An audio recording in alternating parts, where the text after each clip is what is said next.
Excuse me. Welcome, welcome, welcome, everybody. Let some of our friends join in. Let's see here.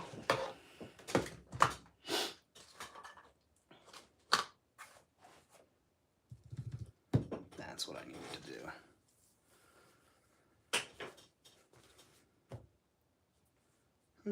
do.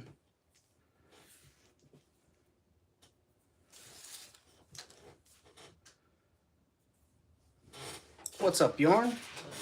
Welcome, welcome. I am just getting set up here. I just figured I'd throw the live on since it's Saturday and do some work on some things, catch up with everybody. Like I said, I'm just getting things set up here, so bear with me.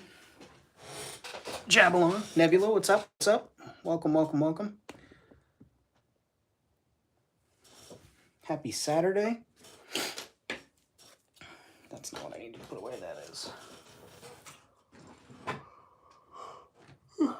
I swear, it's like a defense mechanism. My body always starts yawning when I go live because it's like, oh, public speaking, here you go. Start yawning, bud. But you guys know me, it goes away. Got a little caffeine go juice here. And a girlfriend who's texting me asking when I'm going live. Ideas to what to do with this big Wookiee you gotta do. The long legs were terrifying, sir. Maybe you could put the Wookiee in your pocket. Old pocket Wookiee.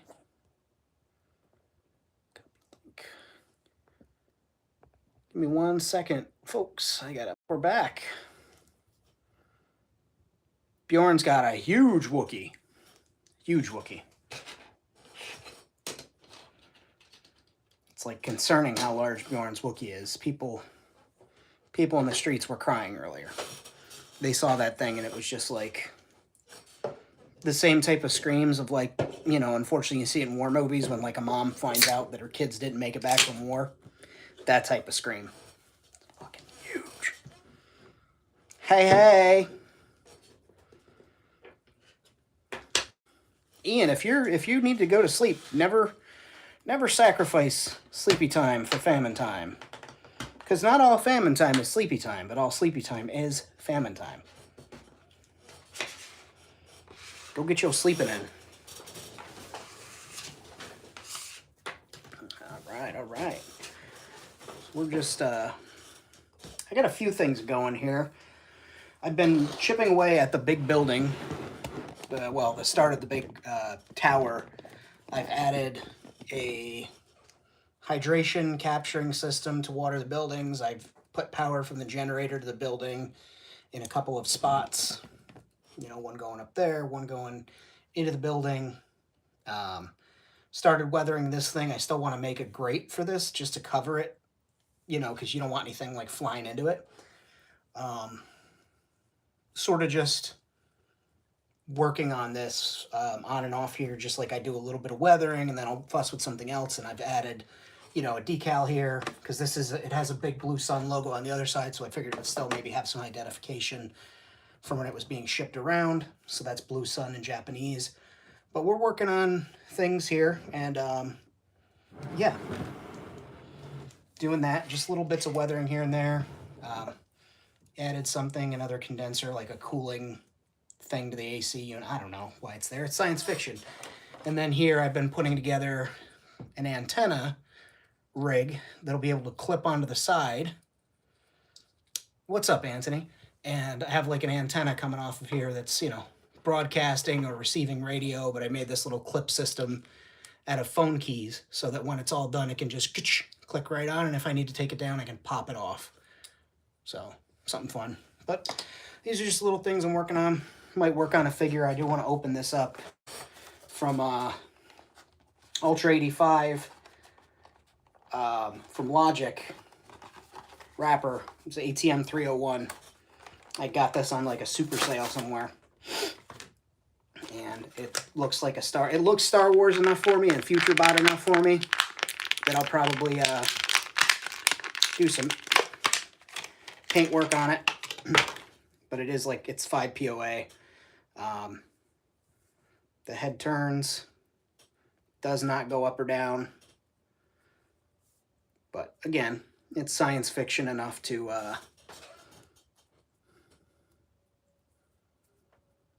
look sci-fi enough to blend in one of my factories. So, or, you know, even just wandering around. He good standing robot. Excuse me. Plus, gotta show love to Logic and hip hop, so a good little Easter egg in there.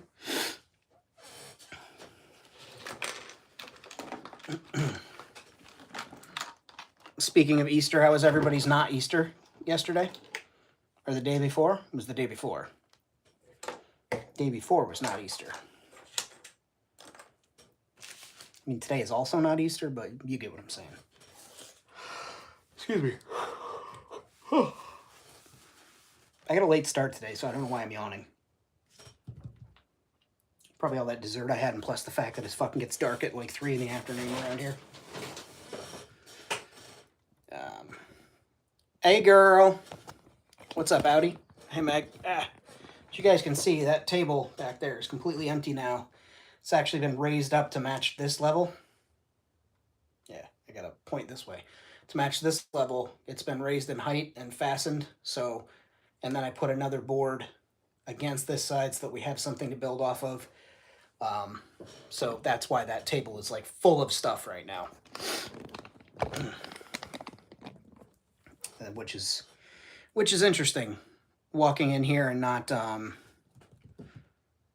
seeing that setup that I had over there. But it's good because it gives me an opportunity to make some little improvements, little adjustments here and there on things that I want to expand on, work on. Like I said, just bear with me because I was getting ready and I just said, hell with it, I'll throw that on, throw the live stream on, get going. Yeah. You're all watching at Christmas. Hi, everybody. Thanks again to Chris and Michelle for dinner. They provided a lovely dinner. It was very good. I ate myself sick. Ate too much dessert. Which there's no such thing. I know one of the things that I want to do, likely that I'm going to start doing, like probably within the next couple of minutes, is I've got a tower that people were turning into a playset and kind of repainting it to look like a Joy Toy playset. Let me grab it. But I want to use it for its pieces and not for the whole. Use it for the pieces and not the whole. We got this thing right here. And a little stink bug on it. Get out of here. You don't belong here. This ain't your neighborhood. But I want to use the, I guess, shelving, the balcony for it. That'll be a good scaffolding type balcony around it. I just kind of got to figure out how I want to do it. And then figure out how I can do what I want to do. Excuse me.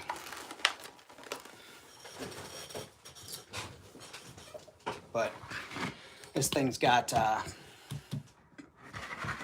mean, it's close in height as it is, but it's not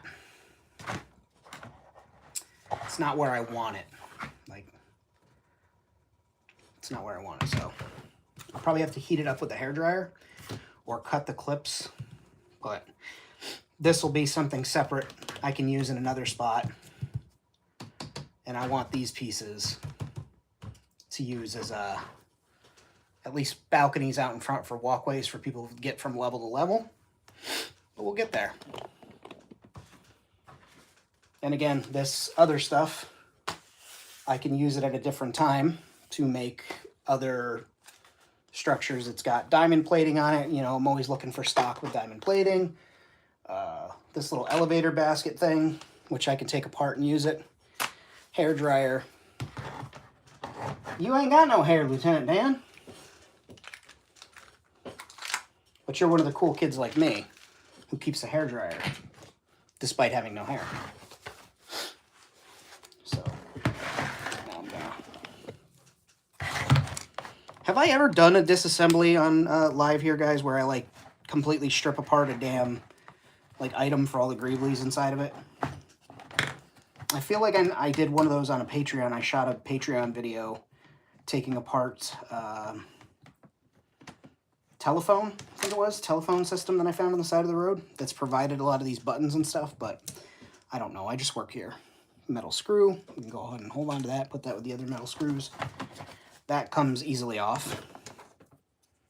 So you've got your elevator. It's a little dusty because I haven't done anything with it, but you've got the back. You could stick that back on there. There's grooves where that goes. And then you could put the screw back in, I guess, if you wanted to. I don't know why. I wouldn't use the elevator part. But now we've got bonus greeblies. This could go on like a starship on the side, or it could go on a tank. Who knows? You guys are creative, so am I. We'll figure something out. So we got that. And then just looking at this thing to see if there's any other like very clear points of disconnect on this thing that we need to worry about. Doesn't look like it. Nope, that's going to need to get cut in the bottom. These could get snipped, because even if I heat this up, it's not going to pop out of the plastic. You can actually see this was so forced through, it cracked a couple of spots. So let's clip those round posts, just so that we have those cut. Because this, you know, like I said, this, well, all right, I've got an idea. So don't mind me. I'm gonna hit that. I'm gonna hit that like button. You guys should hit the like button. I'm gonna hit the hair dryer. So I'm gonna go ahead and mute myself for a minute.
All right.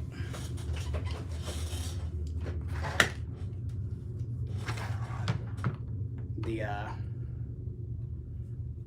heat gun did a pretty good job at softening up the plastic. Softening, but I could really feel like I was gonna have to brute force it, I think, so let me just cheat a little bit. See if we can pop that out now. Nope. Maybe. Yep. Possible. Hey, there we go. Yeah, once I get to streaming like a normal person instead of a plebeian using YouTube, I'll turn music on when I jump into the mute thing, but YouTube doesn't provide an opportunity for that type of nonsense and tomfoolery.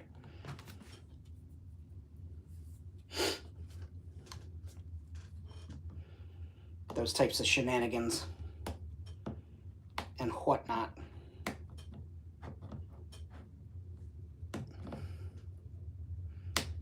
I don't like the hairdryer as an alternative for boil and pop. I like boil and pop.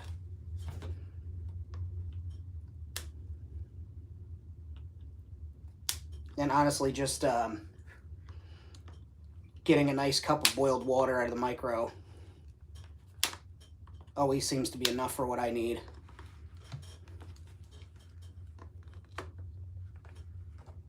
There we go. 2. All right. Now we're getting somewhere. Now I bet for these,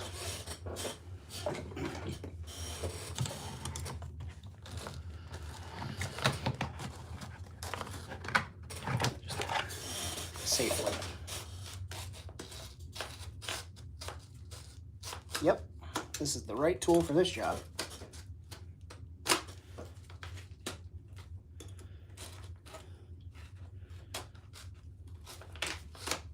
Come on, Lenore.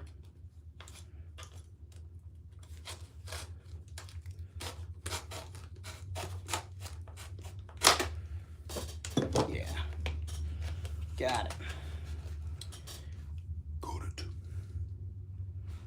I'm gonna cut that right there. This, I don't need this extra space here because it doesn't attach to anything. It doesn't. It's there for something else that this isn't being used for, so I am just going to cut that right there. And that'll free up some tension on it. And it'll allow me to get in there to saw this better. This other piece.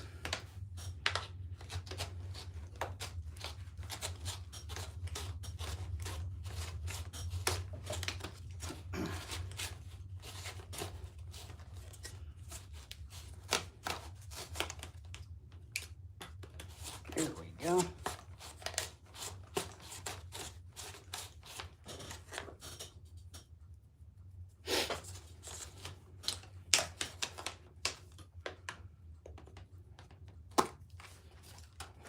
There we go. One more time. Come on.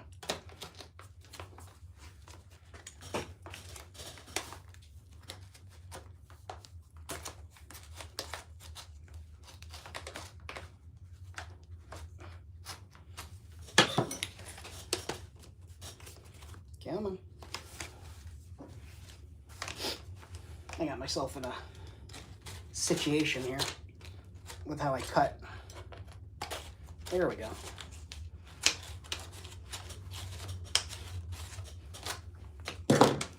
Why don't you just use your Dremel, Famine? Well, you know the audience, they don't like the loud noises. A lot of the autistics in the crowd, we don't like the loud noise in the ears. And people who are not artistic as well, so there we go.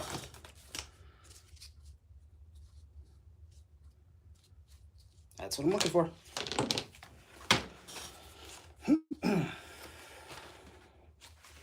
So we'll take a look at what we got here.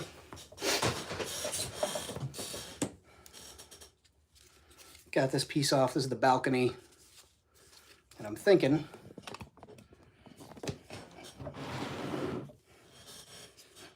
something like,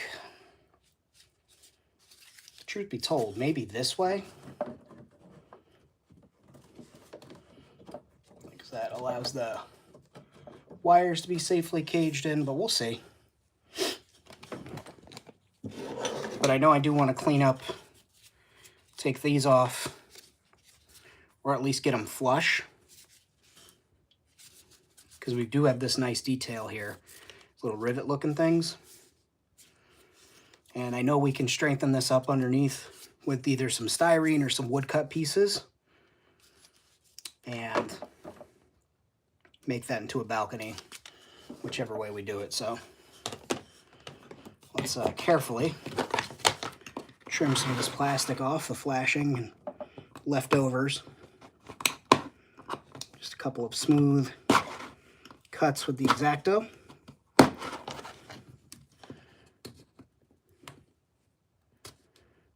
And also just don't do as Famine does, do not cut towards yourself. I learned to do this improperly from senior citizens. My grandmother always cut anything that was like a little tougher when we were cutting food, like potatoes and stuff. Even when she peeled potatoes, she'd do it this way. And then when I learned cleaning up the ends of like wood with a carving knife or a jackknife or something like that, you know, when you're just cleaning up whittling, to just do this. I'm certain it's not the right safe way, so don't do it the way I do it, but it is the way I do it.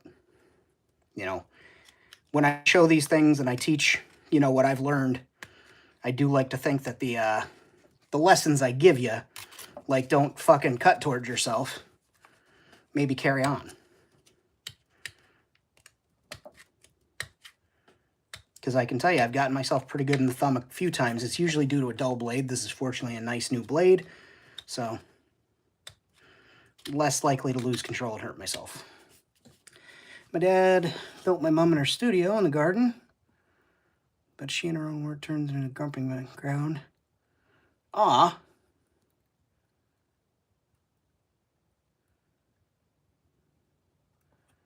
Hey, we love that.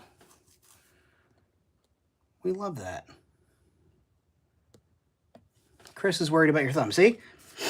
That's what I'm saying. I tell people, you know, don't do what I do, but that's how my grandparents, you know, foolishly, I admit it's not the right way to do it, but I get control over what I'm doing. And also because I have so much space here, it's going to get that meaty bone part. Remember at the apartment, this is for Gothic Maximal, Jesus fucking Christ, I always get it wrong. Gothic Maximalist. Jesus, don't cut myself. I know, I'm trying not to.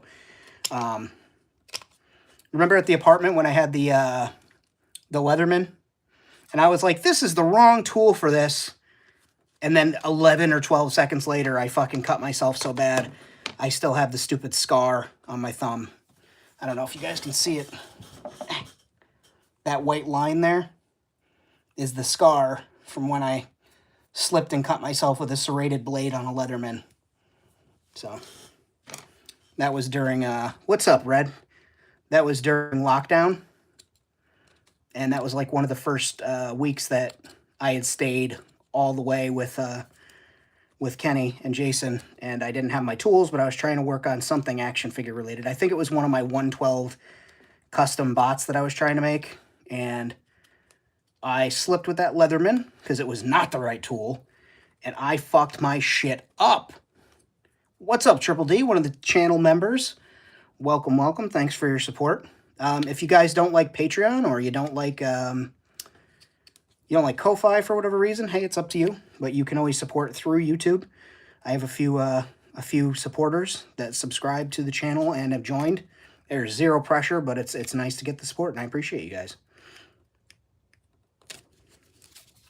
All right, so we got that. So we would kind of want to be like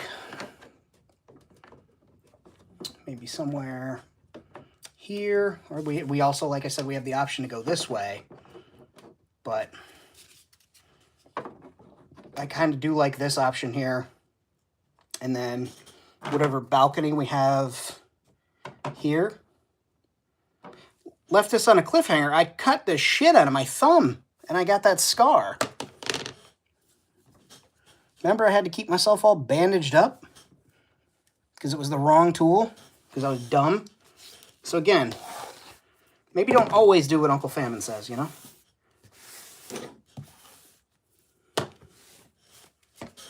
Maybe just don't do what I do. Yeah, I think I'm going to cut these flush with the cutters. Why didn't you do that first, Famine? Well, I didn't know I wanted to do that, okay? Mind your business.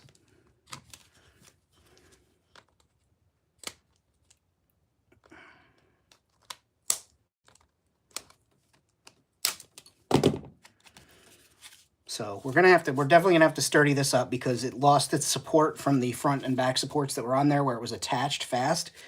But there are these channels that we can use, so I like that. Then we'll paint this. We'll clean it up, but I want to know, just kind of sit here and give myself a few minutes to just think of how I want this to go.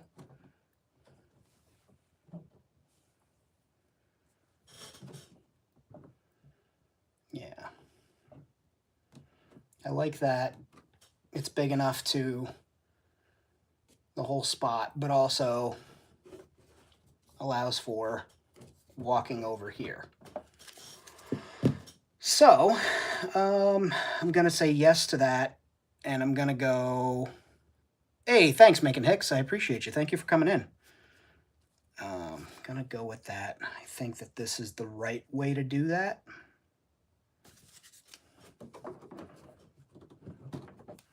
I can actually just move that up a little bit. Yeah, that'll work. And we can put some safety railings or something. We can church it up. So let's see what we got. What we're working with here. I want this to help keep these flat because we're going to need it as flat as possible when we put the supports in so that we know it's going to stay flat. And again, I'm thinking wooden dowels and not hot glue. I think we're going to have to go with super glue and hot glue. And we can use the hot glue to make it look like welds. But the super glue is going to help us help the wooden stock pieces stick really well into these little channels here. And we'll use our X-Acto to scratch up the area to give it grit so that the glue has something to purchase onto, give it some tooth to grab on, and we'll go from there. But also, while we're doing the cleanup, let's finish cleaning this up here. I'll hit that with a quick little sanding stick, and I also want to, there it is, this piece here where I cut it with the snips, whatever the fuck they're called. We'll just clean that up with a sanding stick after I get these little extra pieces off of here. And anything that we don't like to see, that we don't want to see, we can use our cardboard stock material. We could use a plastic exit sign, or not an exit sign, but a plastic like yard sale sign if we want to. We can consider, hey, what are we going to put here? You know, we got options. So let's get that sanding stick out. Possibly. Or we're going to use the file. Got a couple options here. And then also, before we prime it, you guys know I love to prime things. New Scotch-Brite. We'll scuff that up. That way the paint really takes to it. And we'll just give ourselves a few smaller pieces to work with. Get those out of the way. And now we've got our tools. Let me straighten that up a little bit for you. So we've got our 1, 2, 3 blocks for weight. No, I didn't get more sticks. I switched to my fucking emery boards from, actually, these were, I've got a couple of these left over from cosplay when I did Nosferatu way back in the day, or my version of Count Orlok on Halloween. I did nails for myself, so I had the long fucking creepy fingers, and I was like, oh, I've got sanding sticks. Well, all I have is the emery boards in the kit, but I mean, it works for sanding, so it just takes a little bit longer because they're not as rough. These are more like finishing tools, but is what it is until my dollar store gets more, or I decide to cave and buy them on Amazon, which is crazy because when I do, they'll show back up at my dollar store. They just haven't been in stock. Every time I've gone in there, they've all been purchased, but other things have been refilled. So again, one of those it is what it is situations.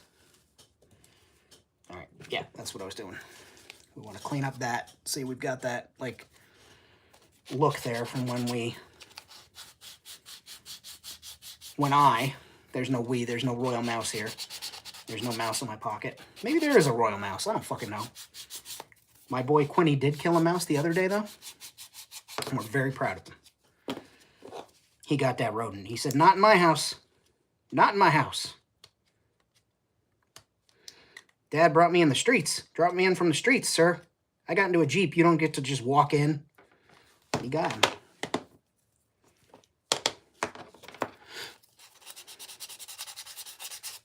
That's a little better.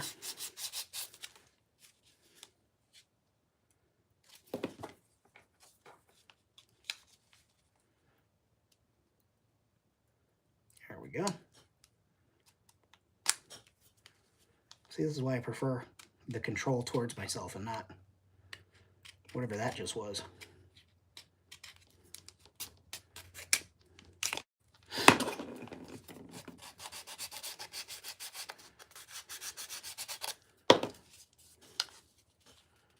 Got that. That's pretty smooth there. We'll just give that a good once over.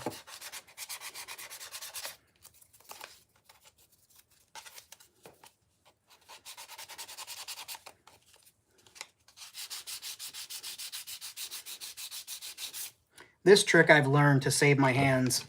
I think I learned it from Adam Savage, who maybe learned it from Grant Imahara. But sanding, instead of, you know, holding the tool or doing these big long strokes, is really just using your hand to create a resting point for that and just let the actual sanding stick work. Because, I mean, no matter how once you get past a certain point of pressure, it's not making a difference. You know, you've done clogged up the stick. But just that little that method of, you know, holding it a certain way for big, long jobs where you're doing a lot of filing is very helpful. And I have to, like, remind my hands to do it that way from time to time. I do wish I had more of my other sanding sticks. So I have one that's, like, beat to hell. And when I say sanding sticks, I mean nail files. But in production paint, they literally sell them without the rounded ends, and they're called sanding sticks, and it's the exact goddamn thing. The exact same thing, so we'll use the knife to trim that up. And I do have sandpaper. It's just not the same. You guys know.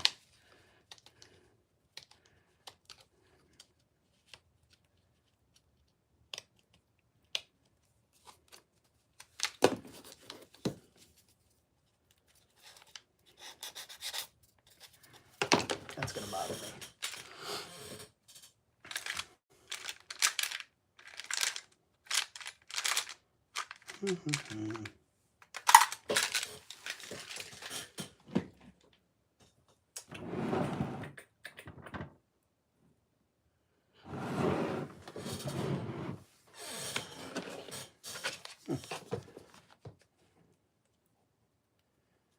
What projects are others working on tonight? What are you guys up to?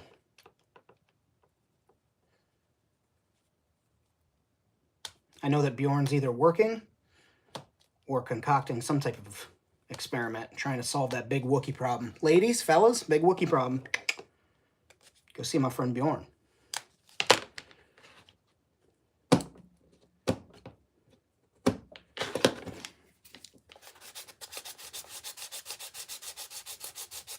Experiment, see? Open for experimenting. Wookiee problems and experimenting, baby.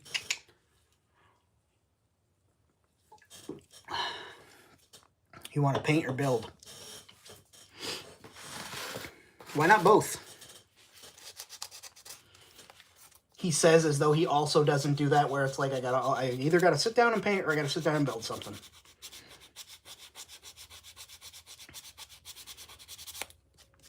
Yeah, I wish I had my sanding sticks. Just got back from thrifting. Nice. Did you pick up anything good at the thrift store? Was there anything good, I imagine, left over from the holiday? Well, I say holiday in quotes. The commercial holiday, Good Friday, Black Friday, whatever the fuck it's called. Good Friday. Jesus got crucified right before his birthday. Fucking crazy life that guy had.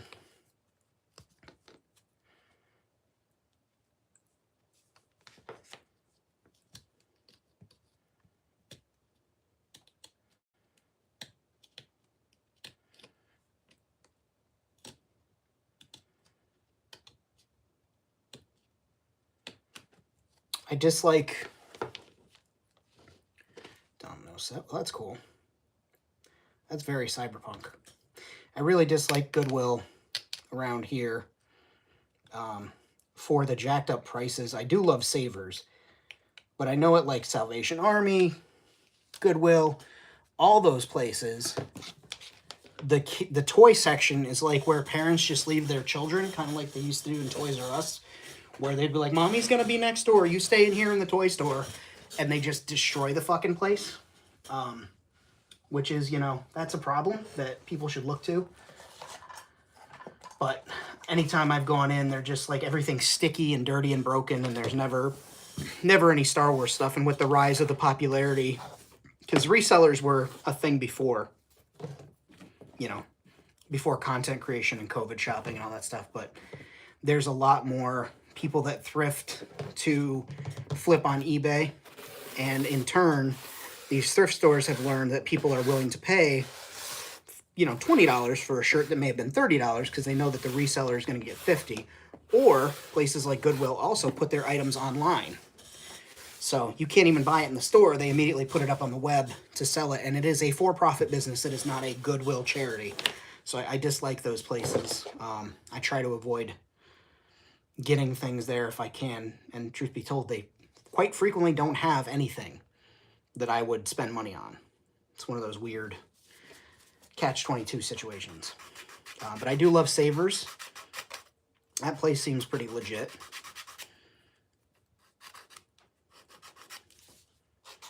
And they're LGBTQ friendly, unlike Salvation Army. They're just the fucking worst. I don't give the Red Bell people any. I can provide, if requested, a list of places that you guys can donate your money to that'll actually help everybody and not just one specific super secret group of people that they choose and decide who they're going to help.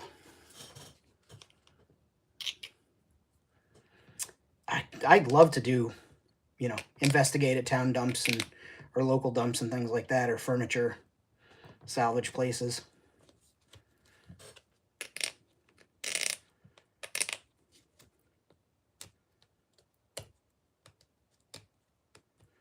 But if you like thrifting and furniture and stuff, you should check out Gothic Maximalist's channel.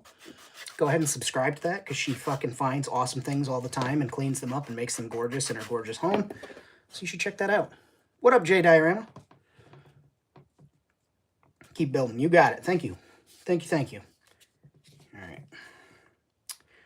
That looks about as safe as we're going to get it as far as sharp edges go. So before we start doing anything else to it, I'm going to mute myself because I know y'all don't want to hear this scratching plastic.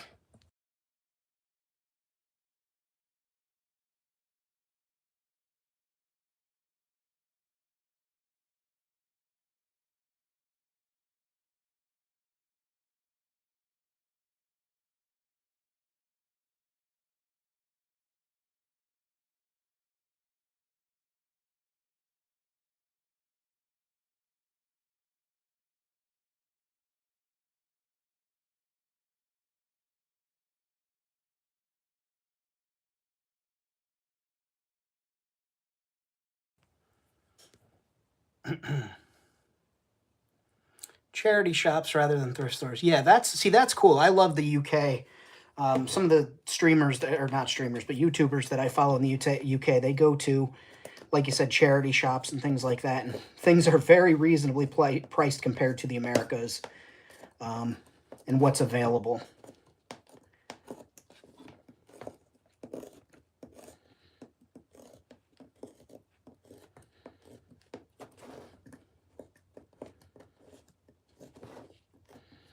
And this here is just me, like I said, taking this X-Acto knife and scribing some texture into it, and that's going to give the glue something to grab onto on top of the wood. And I just do a little checkerboarding pattern. You don't have to do anything fancy. You just want to make sure you get a lot of intersecting lines. It doesn't have to be super deep either. I'm not putting any pressure. I'm just dragging the knife across this plastic. And it just gives it enough roughness to, you know, be firm. Give it something to grab onto when the glue dribbles down in there. It helps it interlock. The capillary action, as it were. When that glue hits it, it wants to spread out and find more places to adhere to as it dries. And doing so, doing what we're doing, can help that. I'm just going to trim this down on the inside because we want to be able to put a piece of wood straight across there. Trim that out too.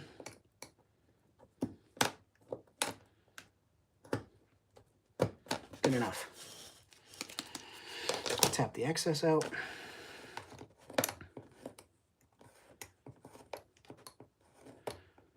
And I recognize that these methods are maybe not old, you know, maybe they're not new for people. There might be something old that you know, or if you have other tips, please share them. I always hesitate. I wind up doing them, but I hesitate to do these lives where I know I'm going to be doing just a lot of prep work to do a thing. Yeah, you're increasing the surface area. Thank you, Josh. Rough and firm. Nice.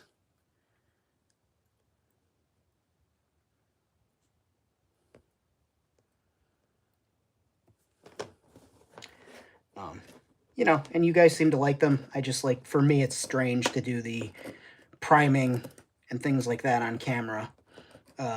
Just because I feel like it's like a boring task, a boring step. It is a necessary one. Don't get me wrong. I get that. Just to me, it's like, do people really want to... Is that a little spider? Where'd you go? That is a spider. Where the hell did you come from, buddy? There's a little itty bitty spider. Right there. Spooky. All right, come on, bud. You got to go somewhere.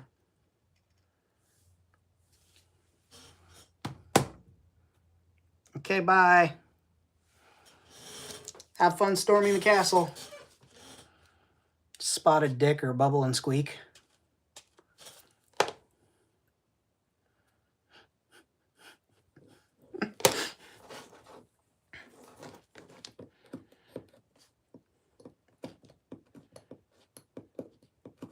Bubble and Squeak. Jesus Christ.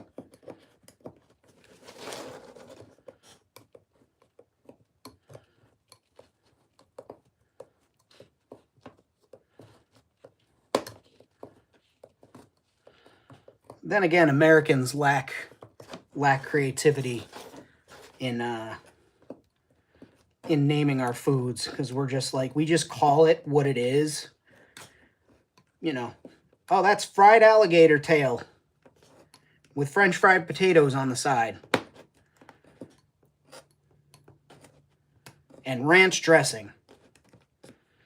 Who says America's not cultured? What's up, Think Tank? How you living? Boy, we got the greatest hits coming out tonight. Thank you, guys. Thank you for joining. If you'd be so kind, smack that like button. Or you can, instead of liking the video, if you don't want to do that, you could like click the share button, copy the link. You don't actually have to share it with anybody. You could just upset, you know, if you people you don't like, send it to them if you want to, or people you like. Maybe you're like, God damn, these people in my life, they would really enjoy what this Famine guy's doing here. I need to get this video over to them pronto. You can do that.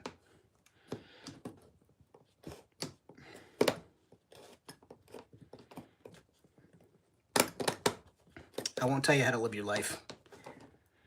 Oh, excellent. Think Tank's been here for a bit.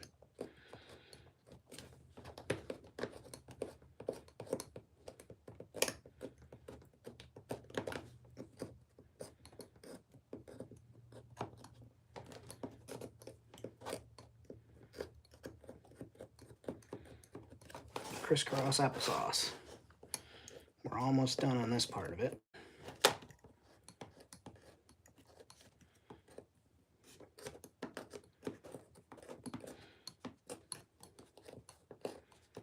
I'm going to go grab some wood pieces from over there. And I'm also going to turn on the hot glue gun and bring that over here because it's going to be a twofold attachment process.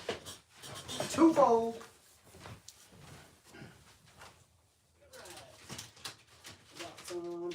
Those are not the ones I want. Yeah, buddy.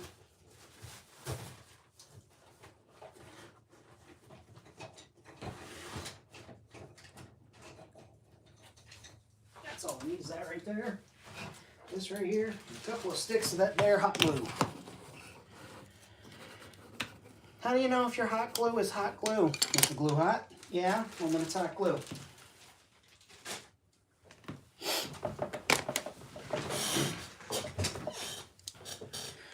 Right. Let's see what the conversation is saying. Midlands, Yorkshire.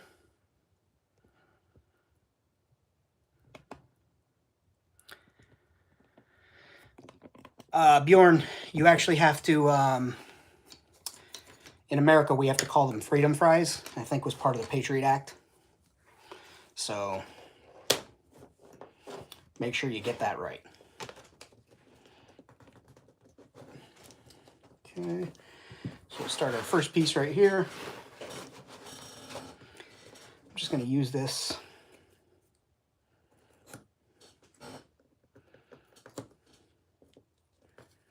Cut that line.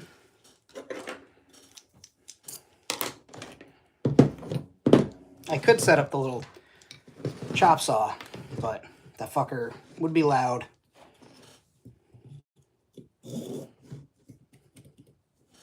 McDonald's Act. There you go.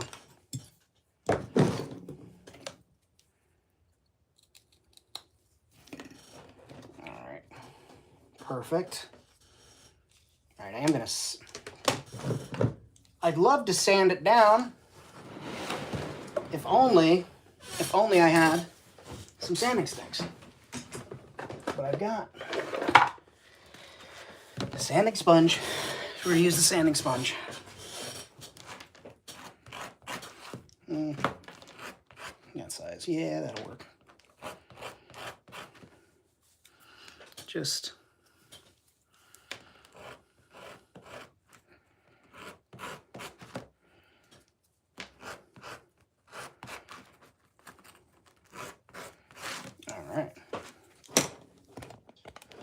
so we've got this here. Oh no, that was the side. Derp. Was it? No, it was this side. I don't know. I just work here. All right, let's see. Super glue.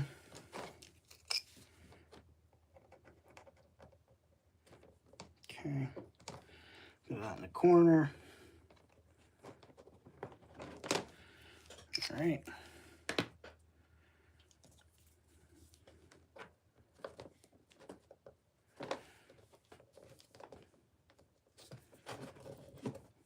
I'll use that 1, 2, 3 block. There. Just to ensure that stays flat as it dries. Then we can use this piece. And again, we'll just pick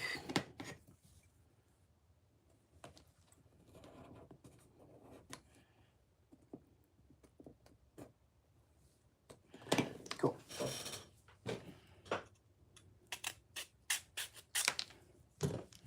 Cool, that was easy.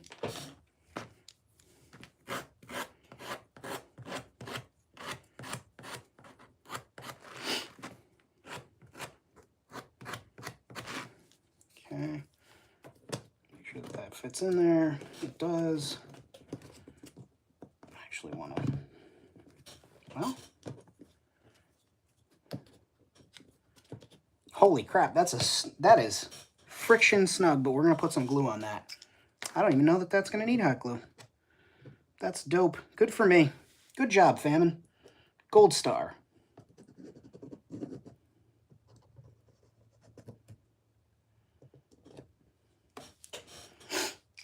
Yeah, I totally fucking did that on purpose because I know how to do that.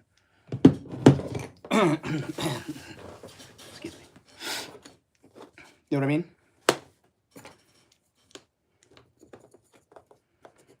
I want to trim those two down like I did over here. And that'll let me drop in. That's a chopstick. Yeah. So we're cooking with gas over here, babies.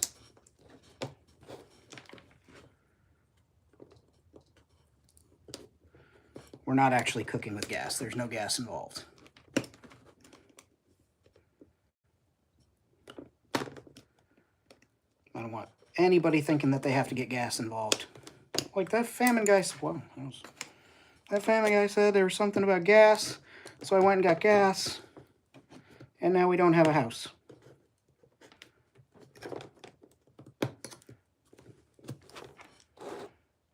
So yeah, absolutely don't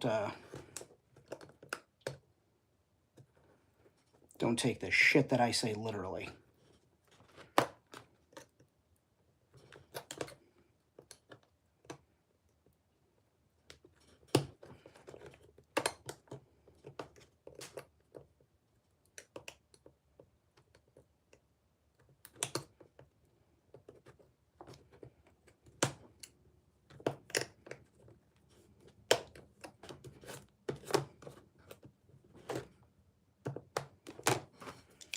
Okay.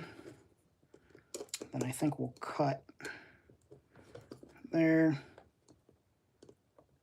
and there.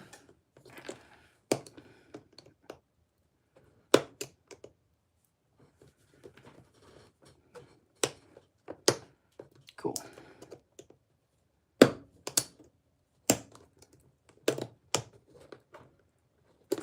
Let's see how that fits.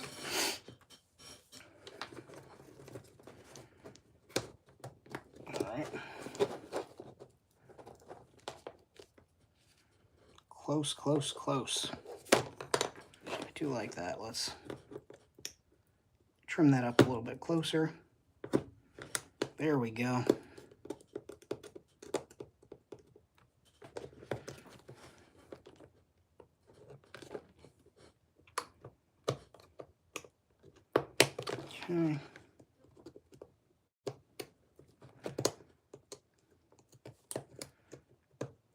Okay. Get that nice and cleared out.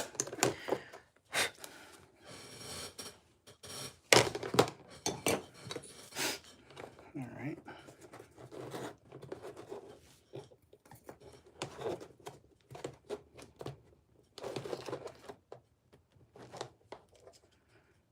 What are we getting caught on here? Oh, I see. That's fascinating.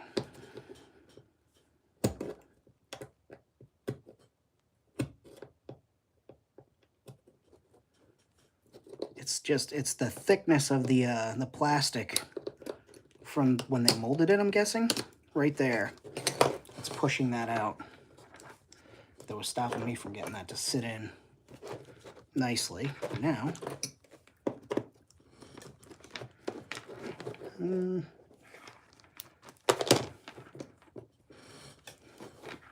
think a little bit more.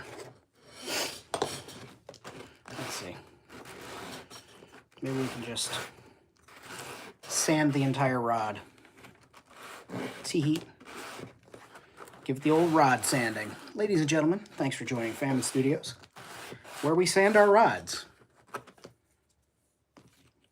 At least twice. Clean that up.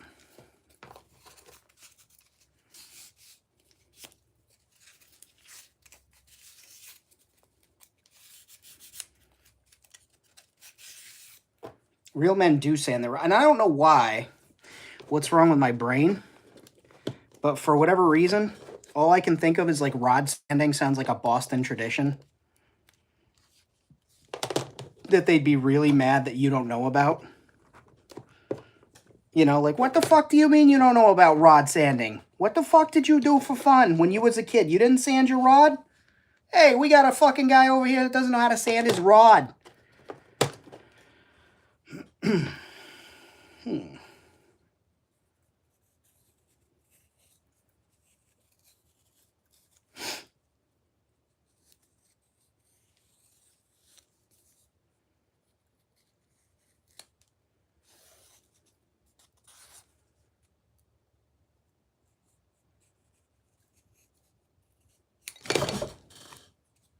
Stick jumped.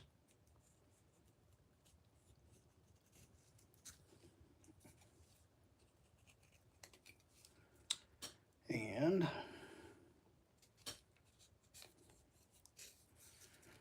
Famine, why don't you get out your teeny tiny planer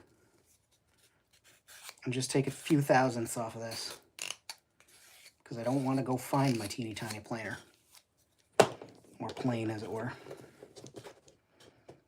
All right, that'll work, maybe. Second here.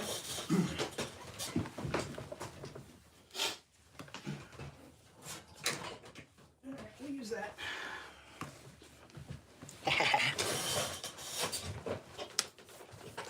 We'll just use, yep. We'll just use that.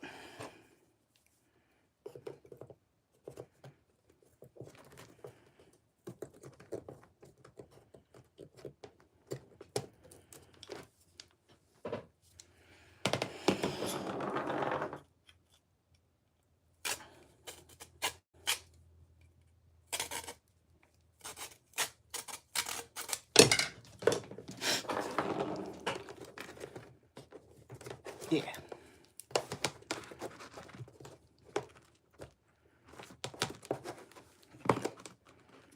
Actually, cut that too short. Fortunately, I have multiple uses for that piece, so.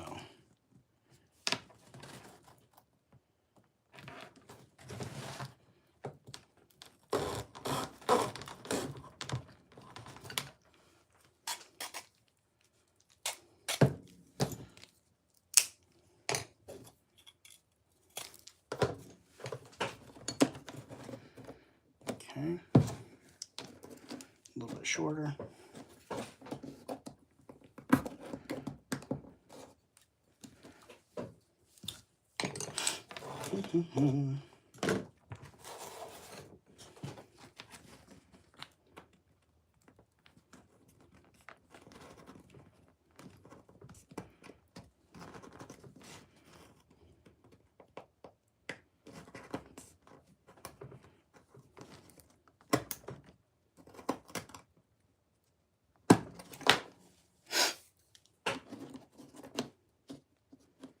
A little bit thinner, a little bit more.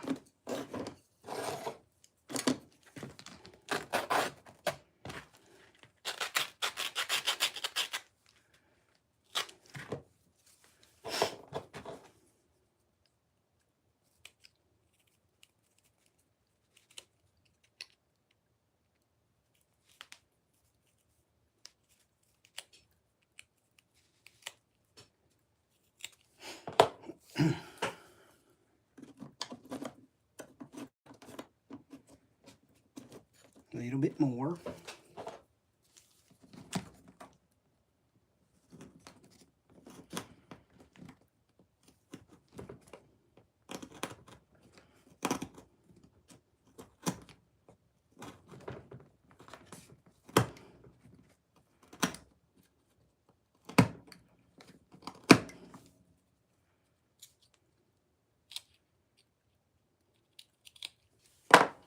Okay. That'll work.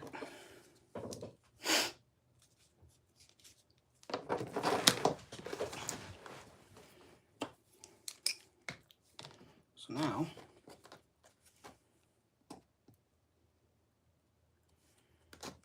there.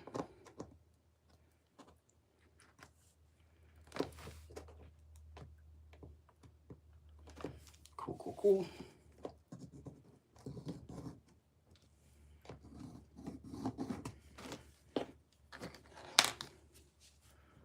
See, now we're just getting supports there. And I'll tip the glue over.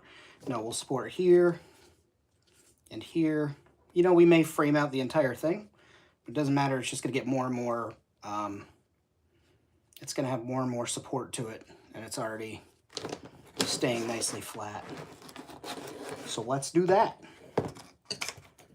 Skibbity bebop, cat in the hat. Jack. I don't know what that was. I'm sorry.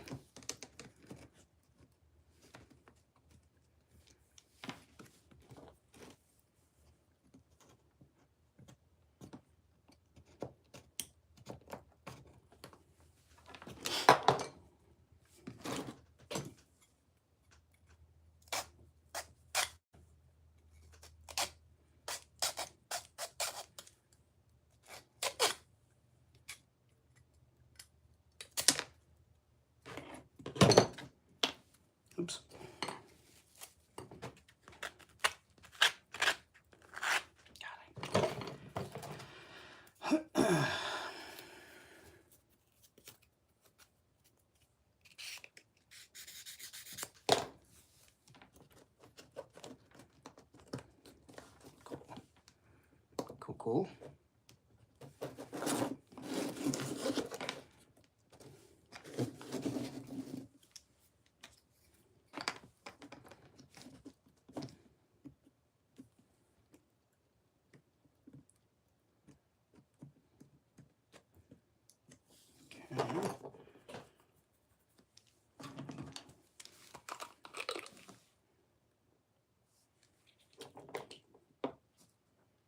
I'm using accelerator here to just put a few drops on the glue to help the wood and the glue kind of grab each other, cure quicker.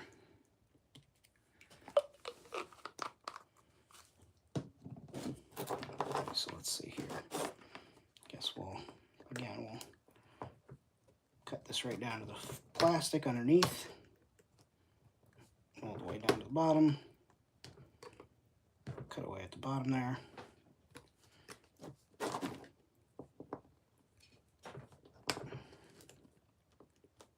Nice.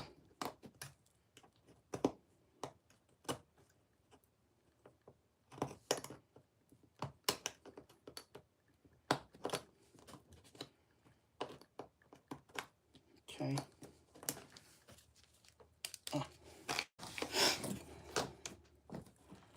And then we can just go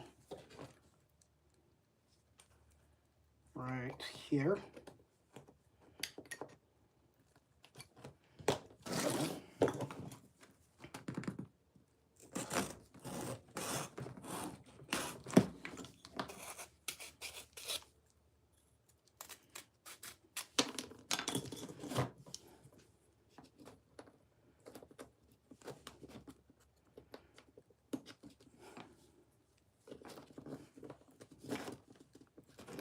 A little bit too thick.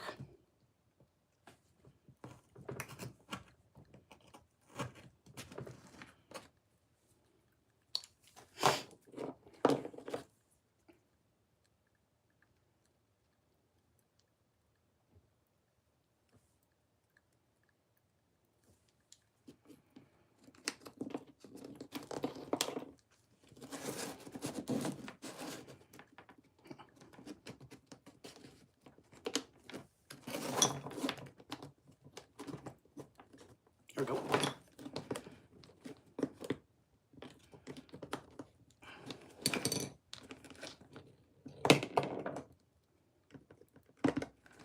A little bit more on there.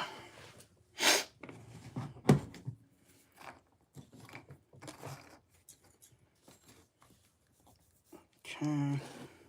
Guess we'll repeat that same. It's just going to be the pattern. I think is just trimming and installing these pieces of wood, and then we'll get them cleaned up, hidden maybe, and neatened up. You guys know my process. I like to hide a lot of things and add layers of bullshit to disguise my crimes.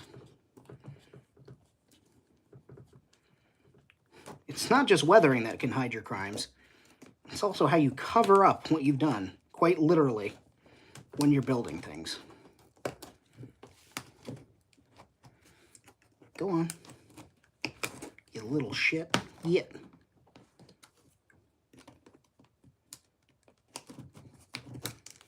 Bananas.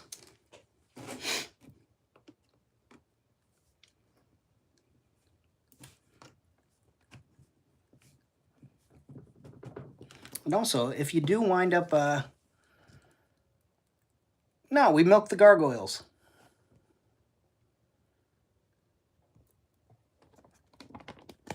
No, nobody talks. We don't talk. What is that? What is an active chat? Hashtag active chat. No, I know you guys are active.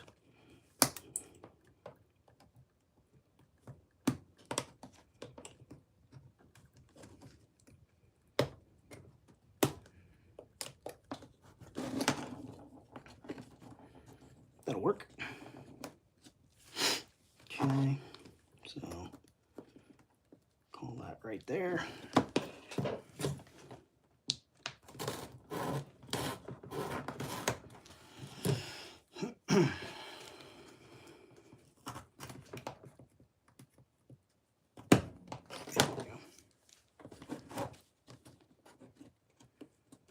Beauty. Did fuck that up a little, but, you know, it's not the end of the world.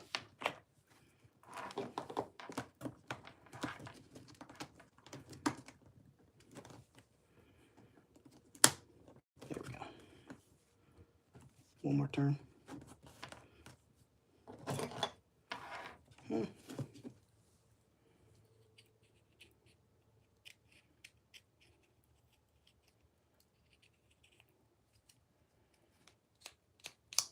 Doesn't matter. All right, here we go.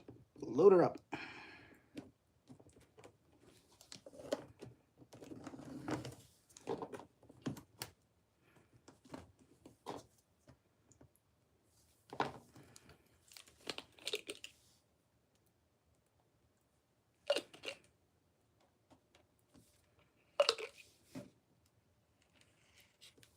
Cool.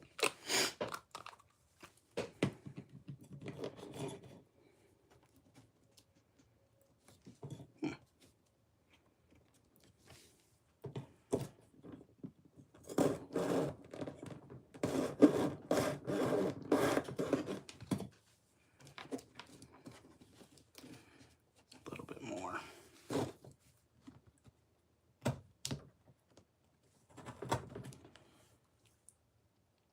And if you're part of the replay squad and you're watching this all the way through the end, or at least here, the secret word is water. Water. Have a drink.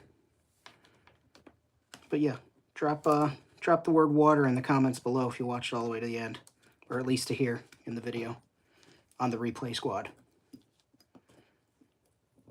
Yeah. Nice. Nice. A little bit of glue there, and by a little bit I mean a lot.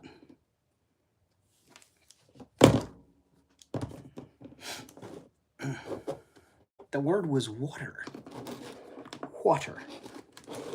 But again, that's for the replay squad. That's not for you. It's not for, unless you go back and watch the replay, then of course it is for you.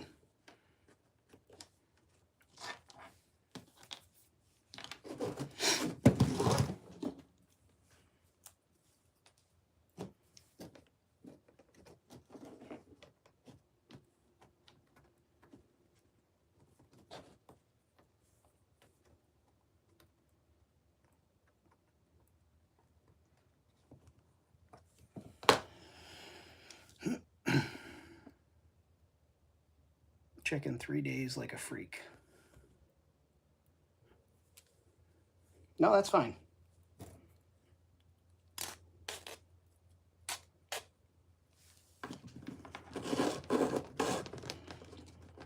I do know that some people, I do know that some people put it on in the background while they're working on stuff as ambient noise. So, or at least they like having the other conversation going on in the background while they work on stuff. So, figured I would experiment a little and see about how many of the good folks that watch this on the replay squad can follow directions.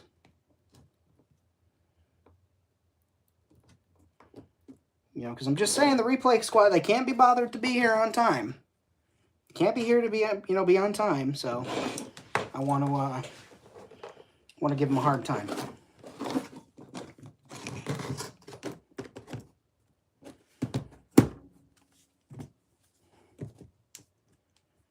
Give you one job. I put out an alert. I'm like, hey, I'm going to be working the sweet sounds of famine. Basic math skills. Well, it's certainly not reading comprehension. You!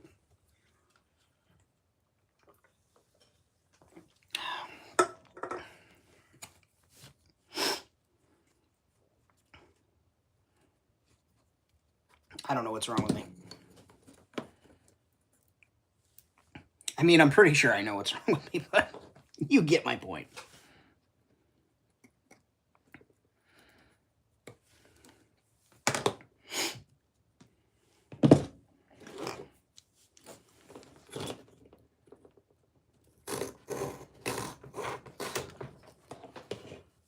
Okay.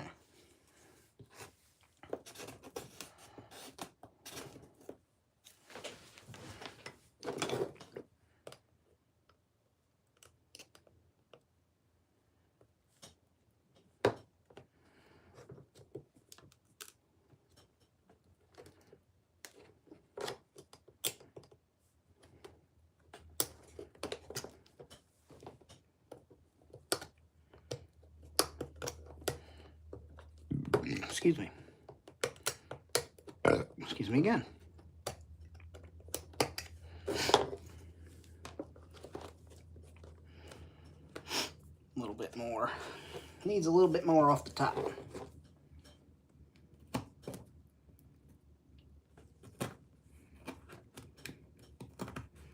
Now, when you're doing this, if someone were to mimic what I'm doing, which I don't know why you would, especially for this. This is very piece-specific bullshit what I'm doing here, but if you were going to do this on your own, you could measure.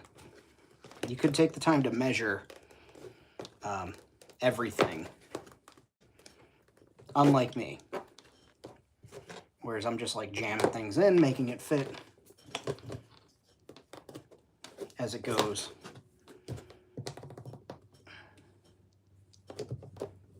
There we go.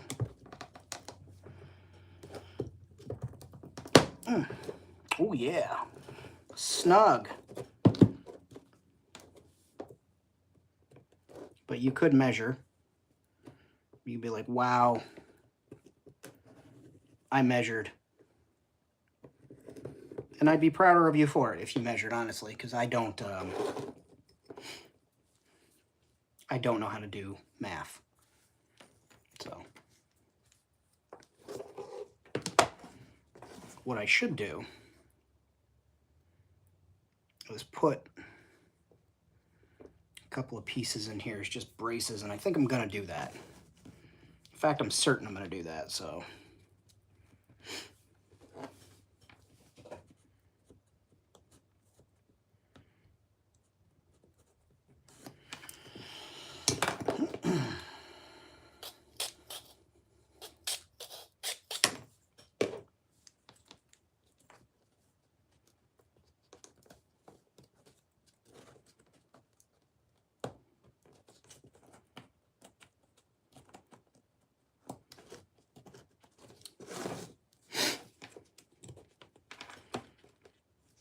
Goofed that one a little bit, but I think I can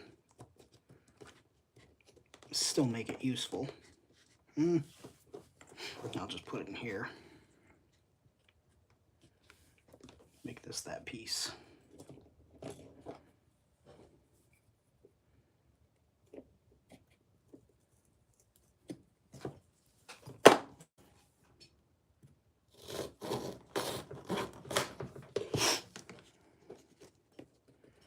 Perfect.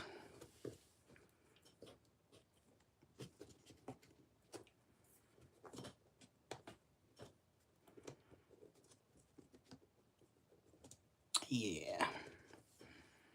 That's going to be the way. Let me just center it up a little bit.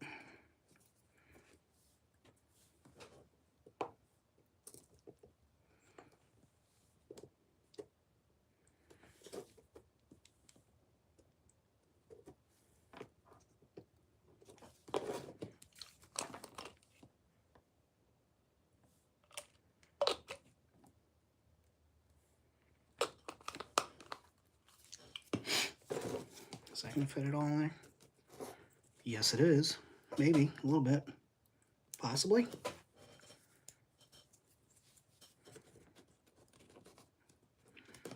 Yep.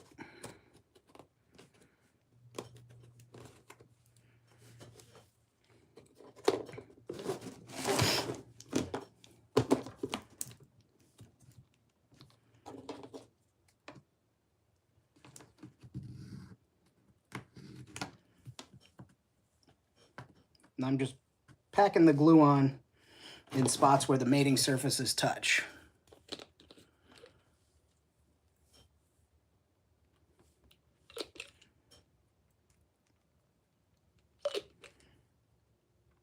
And that's hopefully just going to ensure a really good bond, help keep this rigid Where are we making fun of Jabalone?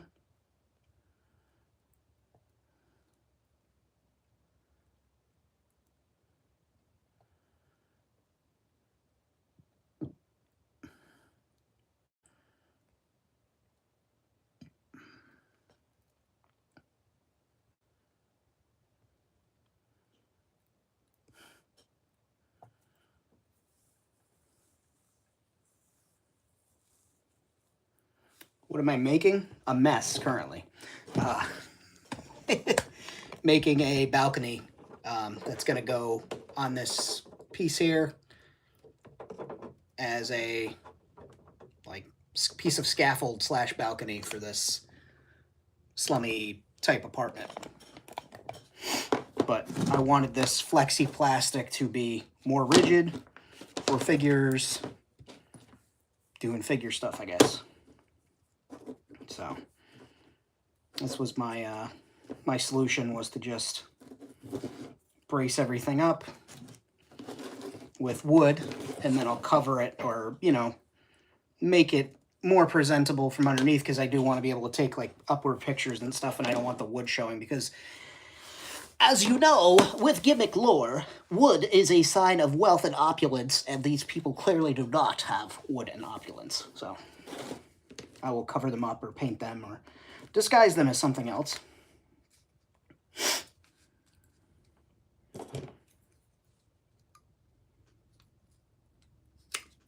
There we go.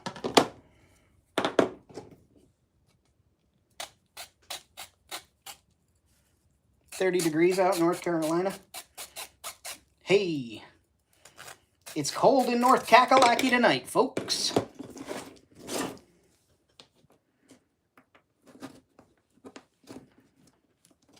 Oh, that's a fucking... Oh. Oh, that's... I felt it move under the table, guys. Hey, have a good night, Ian. Ooh, wee. Boom, that's fucking... That's the good stuff right there.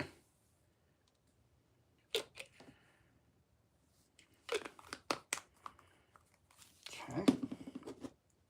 Now I could, not going to, could put cardstock in here on this to make this rigid, but I don't want to. I don't think that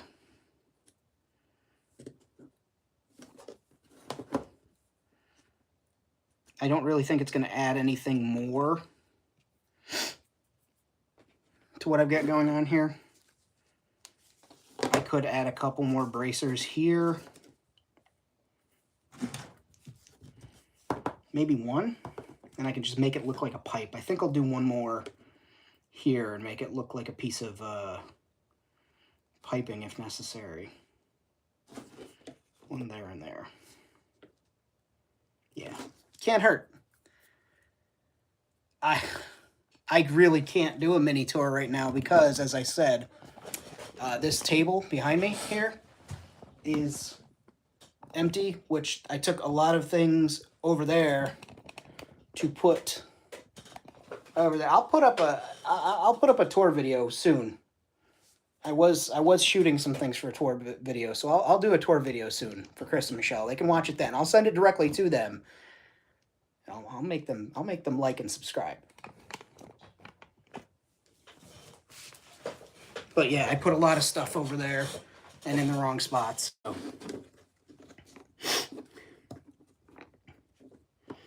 I just don't want to embarrass myself right now with my mess.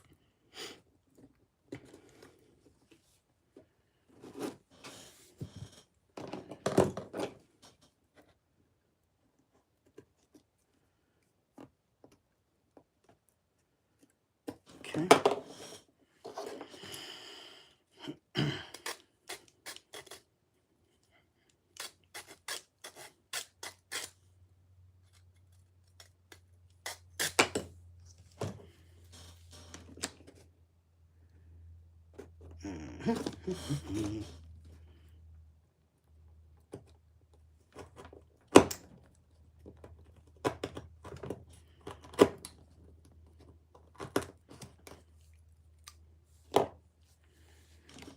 essentially what I did was I took an entire district out of town and moved it to all the other spots and taking up room. So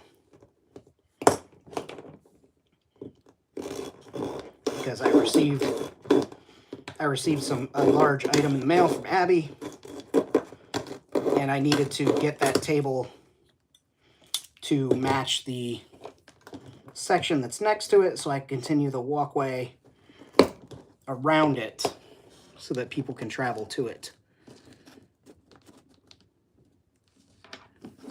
Okay, let's see here. We'll go there.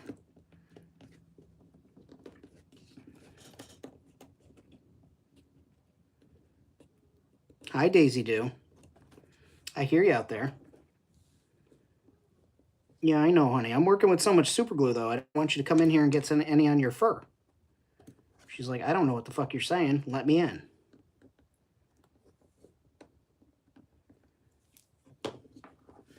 Huh, Daisy Doo.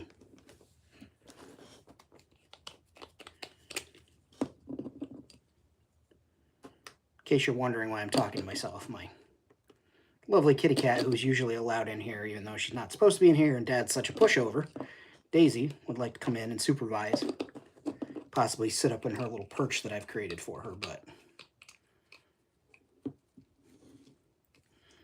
I don't think it's wise with all the super glue.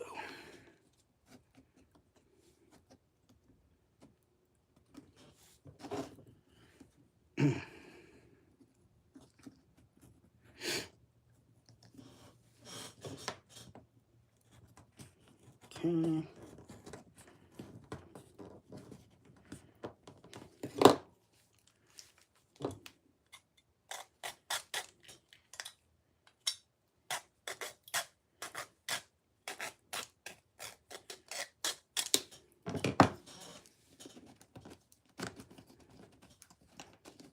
A little more snug. A little too snug.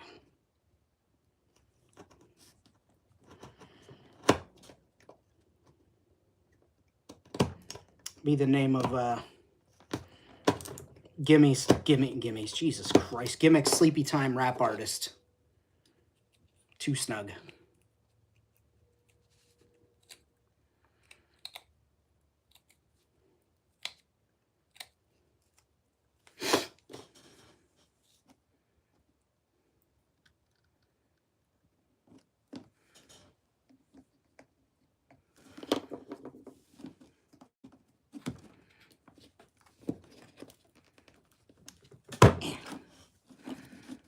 Cool. Just a little bit this way.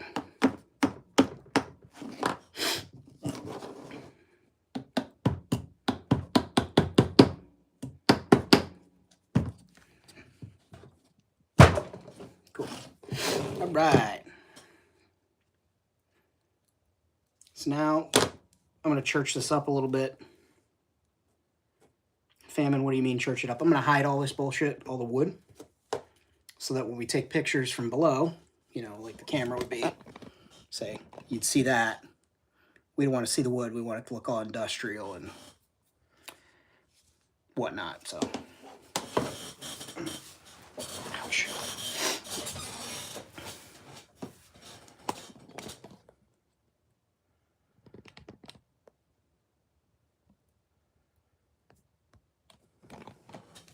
What are we laughing at? What'd I say? I mean, I've said many things.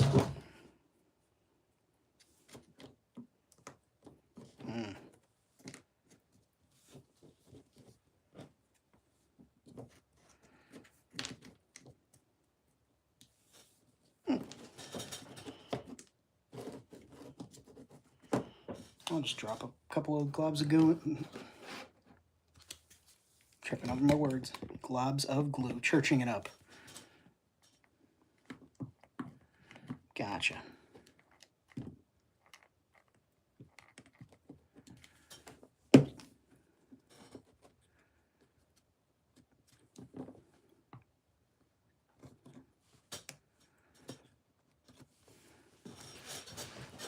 I'm just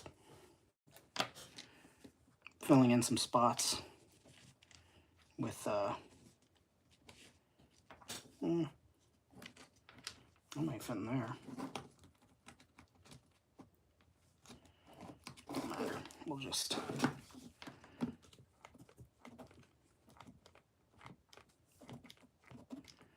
pump some high temp hot glue into those weird gaps. That helps these things stay together.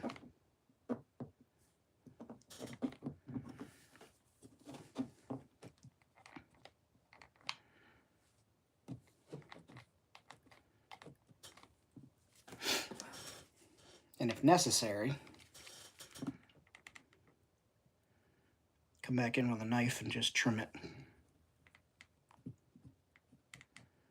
But we want the glue to get in those spaces.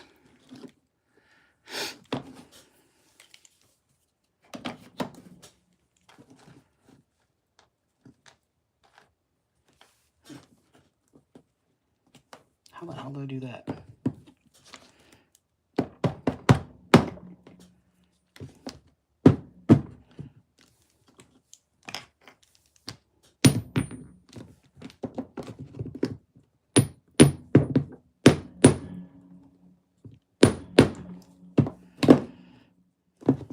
That's a little better.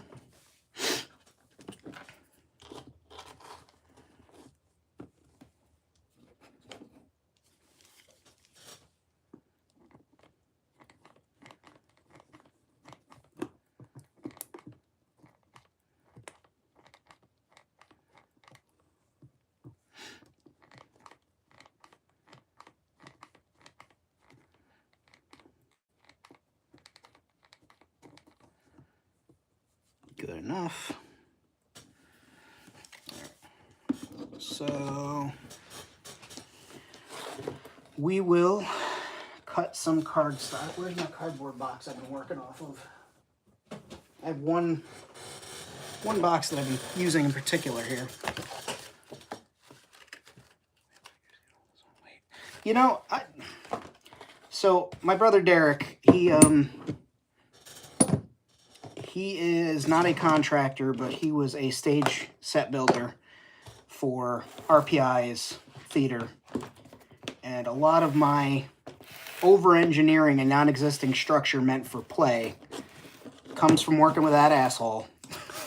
His wife's an architect, so she'll give us the plans, and then we'll end up adding all this extra, like, structural beams and things like that, and use screws that are way overrated for what we're doing and things like that. And so, like, things like this, I'm just like, oh, let's load it up right so that it doesn't,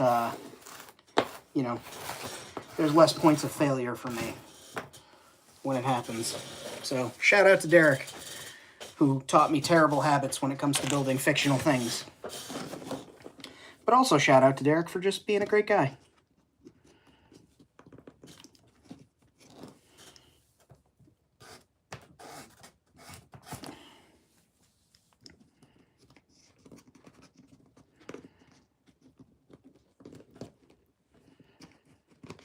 I just want to use this piece to gotcha, bitch.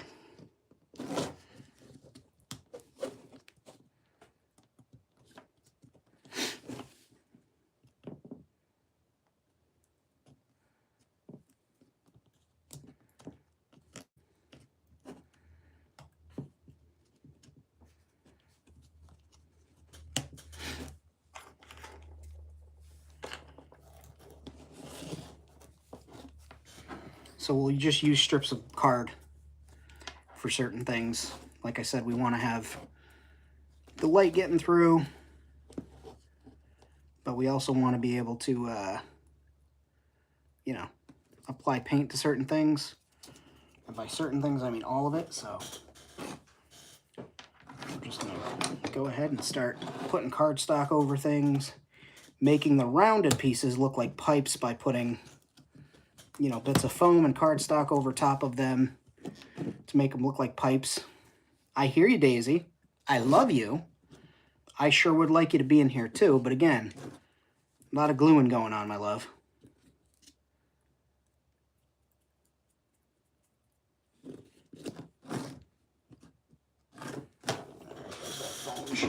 Where's that foam sheet at?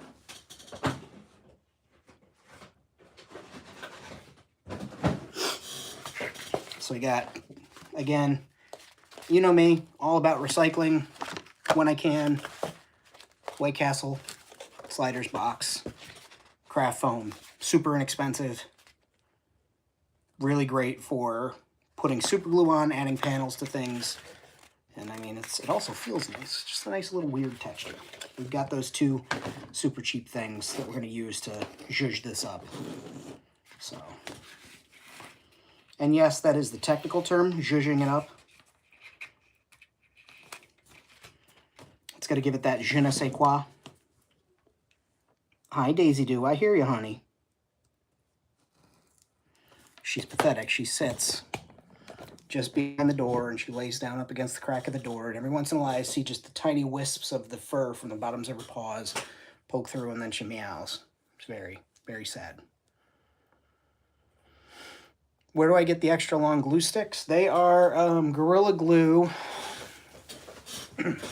which I swear by. I truly wish they'd sponsor me, or Surebond. I do like Surebond's glue too, but Surebond can be tough. But Gorilla Glue hot glue sticks, and they're long. They also have the large ones that are long too. I'm receiving orders telepathically, so let me go get Daisy so everybody can see Daisy and say hello to Miss Daisy. See? Psychic. I saw that message coming. Hello, Miss Daisy Doo. Come here. Hi, baby. Come on. Yeah, I know. You're looking around for the people that I'm in here talking to. There's nobody here. Oh. Okay. Hello. Ready? Say hello, everybody. Big purrs. Yeah, Daisy. You good girl. Yeah, see all the shit on the table? You can't be up here right now.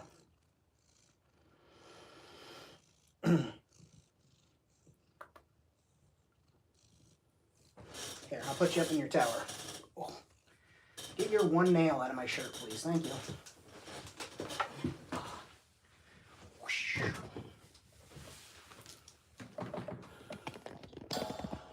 There you go.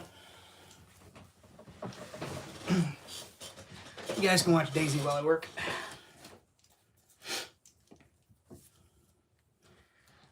Miss Ma'am, if you're thinking about jumping right now, you're a goddamn psychopath.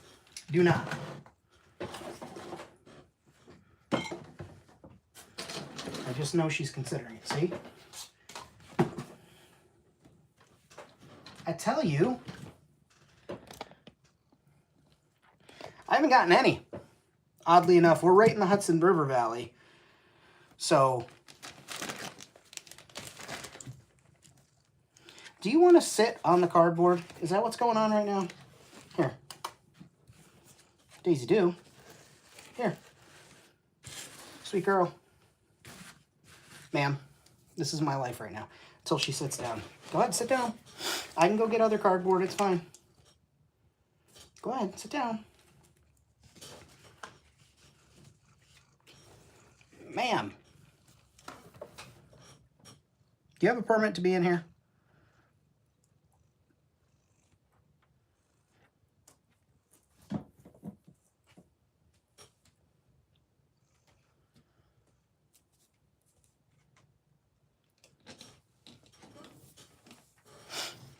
Super chats for the cats are appreciated.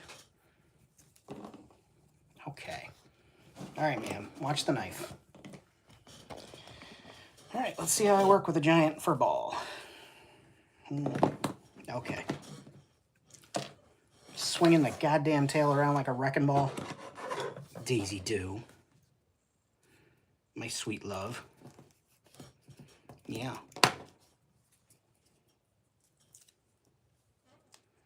What a sweet lady she is, though.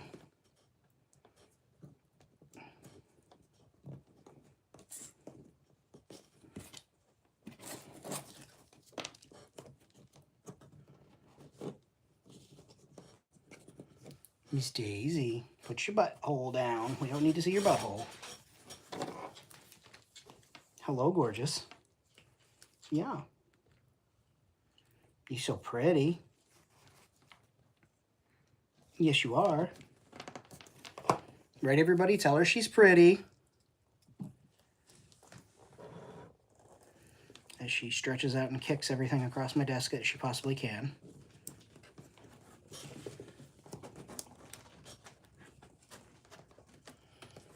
This is... people tune in to pay for this. Miss Daisy Dew. You so beautiful, honey.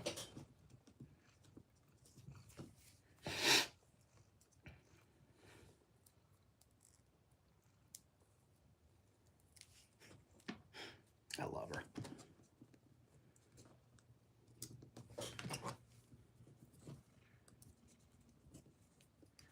Ouch.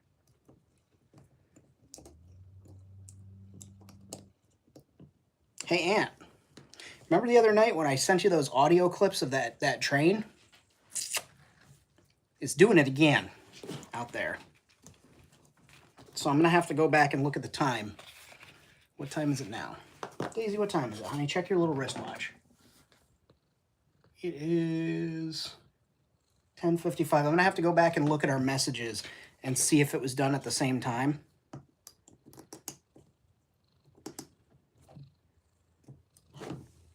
Just curiosity's sake.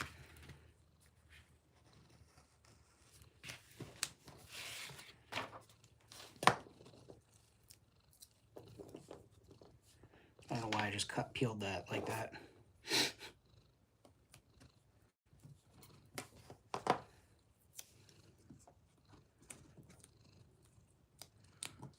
Miss Daisy Dew, you're so beautiful. Yes, you are. Oh, honeys, you're so gorgeous.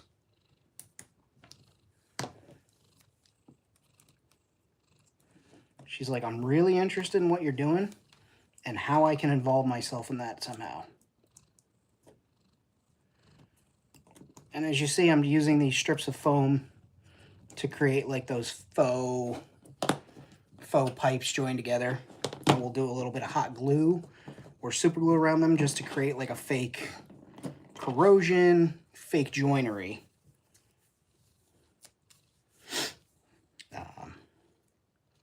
Yeah.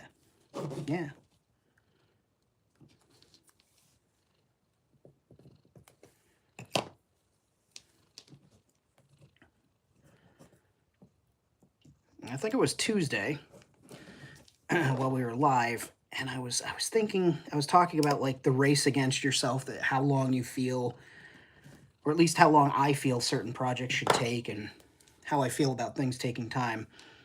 And one of the things I remember, or I've recently been trying to remember, especially on like projects like this where I've been, you know, just working on little things like making pipe connections and fittings to join two pieces together and things like that, is that since it's my world, yeah, Daisy, that's you, beautiful girl. You are so pretty. I love you. Something that's my world and my project, and this started and it still remained a mental health project for me. It's brought me so much joy and taught me about myself, taught me about, you know, things that I didn't know frustrated me, things that I didn't know I would get a big kick out of, is I do have to remind myself, like, I can take as long as I want on bits of this project because it's my project. It's my world I'm building. So when I feel, sometimes I feel like I'm like, it's Thursday at 1 a.m. Okay, maybe a different train. Sometimes I'm like, man, I really need to wrap this up and get on to the next thing, or I need to work on something, is that I can take as much time as I want to do this. Yes, I do content creation. Yes, I make these things. Yes, I do these live streams. Yes, I, you know, every once in a while I take a commission or work on a project for somebody, but like, this is overwhelmingly the number one thing for me, is this is a project for me. And so it is okay for myself, for me, to take a little bit longer on these things, spend more time putting in detail, the detail that I want to.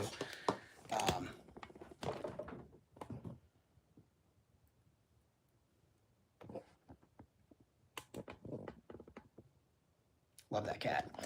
But spend some time doing things like this where I'm adding, you know, what some people will be like, okay, that's, you know, you don't need all that detail. No one's going to notice that, or no one's going to pay attention to that, but I'm going to, and I also know it'll make me feel more accomplished and make my project feel more my own and more indicative of what I'm working on. So never forget that as you're working on your own things, as you may see what I'm doing or what Jabalong's doing or Bjorn's doing or anybody really, and think to yourself like, man, I'm so far behind, and you know, you guys are doing X, Y, and Z, and we really need to get caught up. And it's not a race. It's not a big push to finish, you know. So take the time that you need on your projects, your artwork is what I'm trying to say. Unless you're, you know, lockdown productions, when apparently you've got like all the time. Just all the time. I don't know how he does it. But yeah.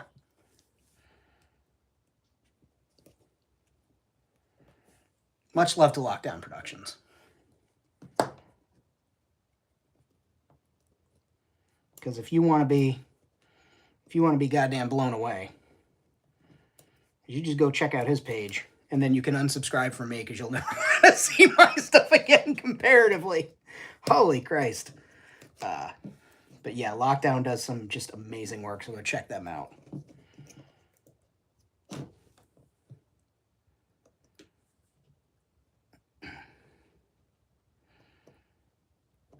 Yeah, Bjorn, and you know, some people, they like put off what they're doing, or like they feel like they're not doing enough just because others, and I've been guilty of it too, others feel like they're, you know, ahead of them, or their contemporaries,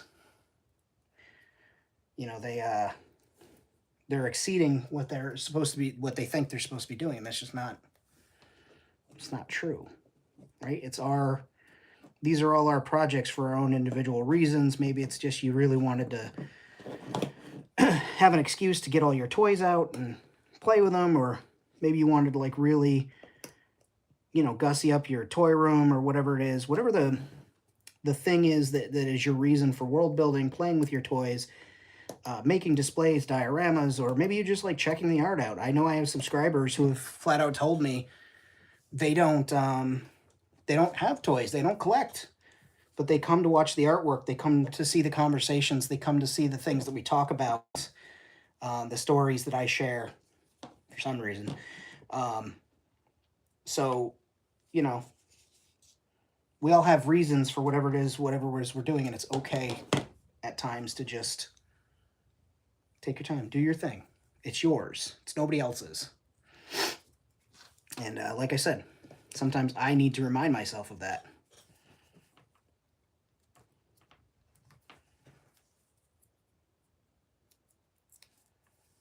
So there you go. Little wisdom, little words of wisdom from Famine on a Saturday night.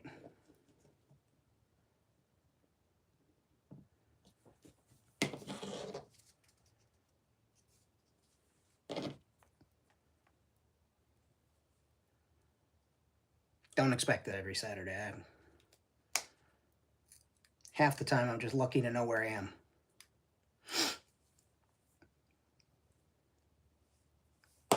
That's just satisfying. Let's see if I can get it on camera.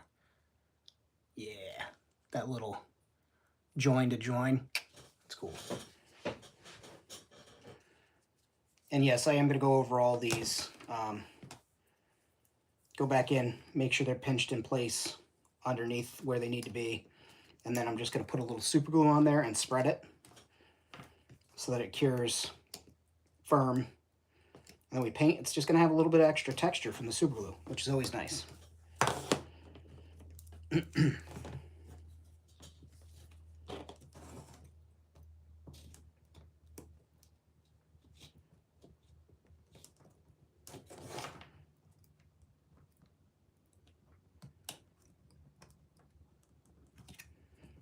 But it's fun.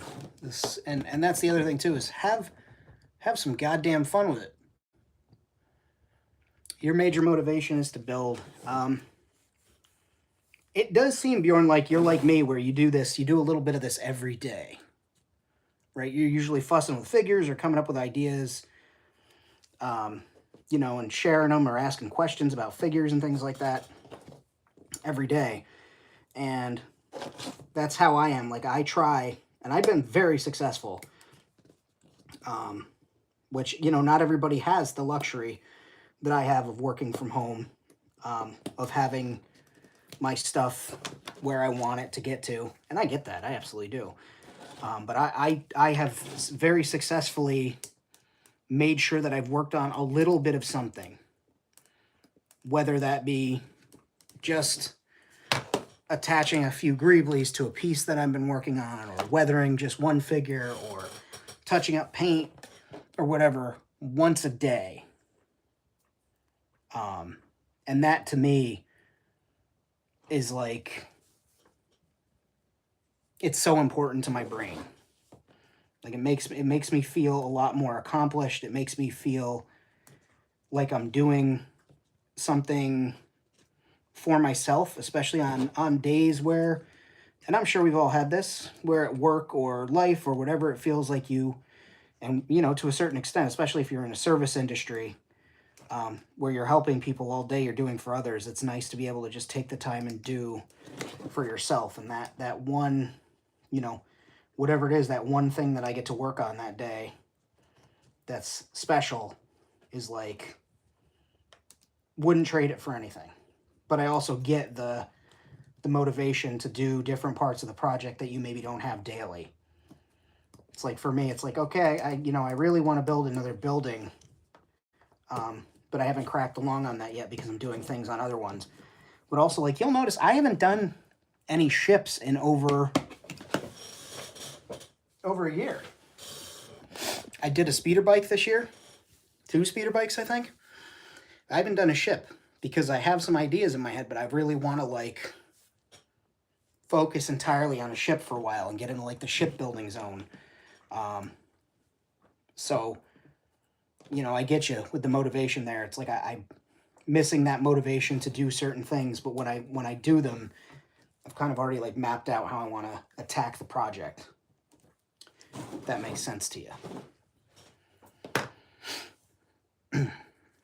But the point being is that the things that you and I have the luxury of thinking about all day or working on all day, while we may not be producing great big giant things, it's still part of the process, and it's cool that you get to think about those things and work with those things.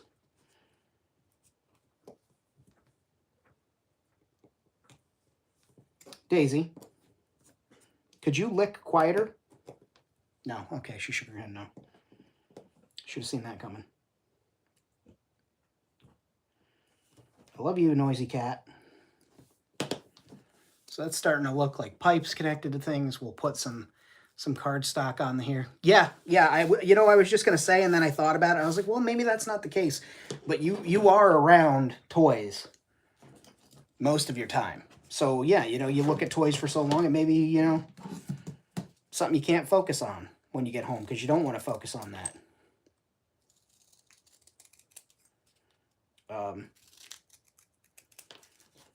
I guess I'm fortunate in the sense of, like, I'm doing stuff in my home, and it feels good. I like seeing these things. I can come into the room whenever I want to and see that work that I've done and just be happy. But also, I could see how seeing your project every day would get taxing, or seeing pieces of your project every day. Like, if you were a 3D modeler and then you wanted to go sculpt something for yourself, you'd be like, damn, I just sculpted all day at work. So I get that.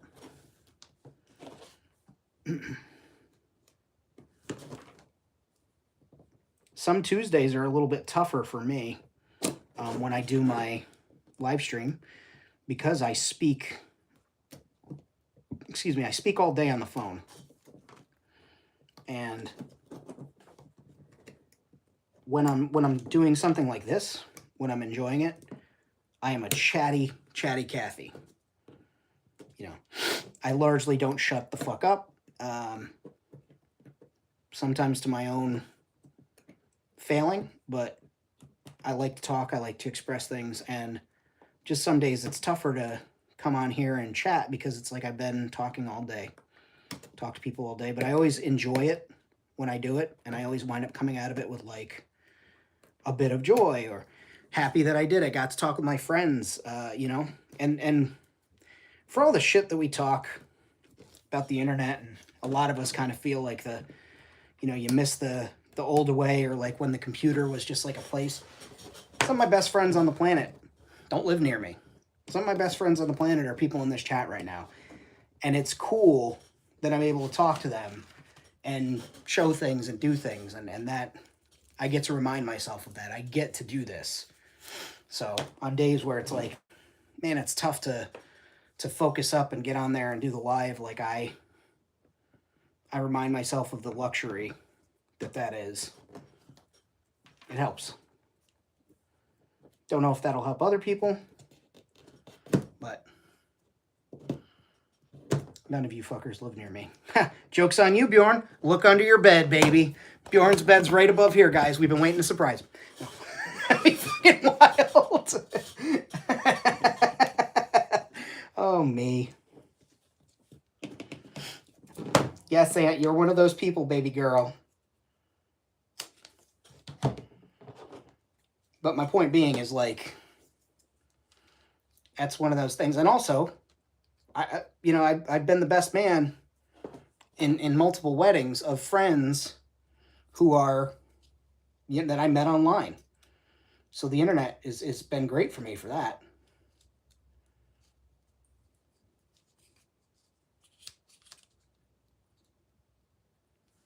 I'm just super gluing on some card. Making like plates, just little metal plates and clamps, just folding cardboard over edges and stuff. And we'll put some rivets on here. Yep. Or I'm like I'm in fucking Monsters, Inc.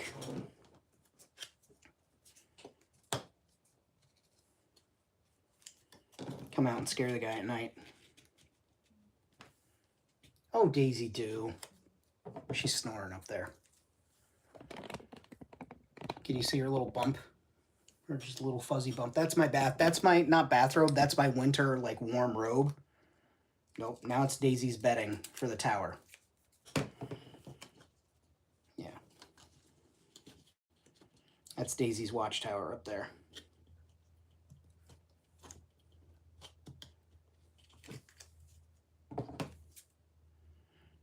During the daytime, I open the blinds. Hard on and rainbow pasties. And the pasties aren't on my nips.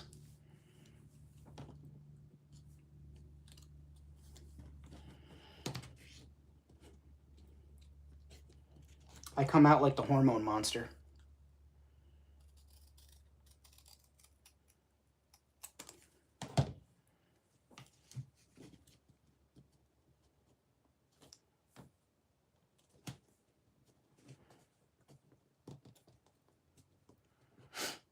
There's a mouse in my closet, so have fun. I had a squirrel in my attic. He's recently relocated himself, from what I can tell.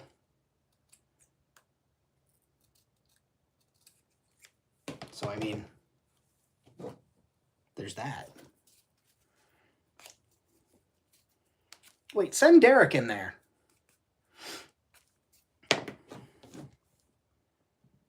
Derek the cat, not Derek my brother. No. I mean, you could send Derek in there.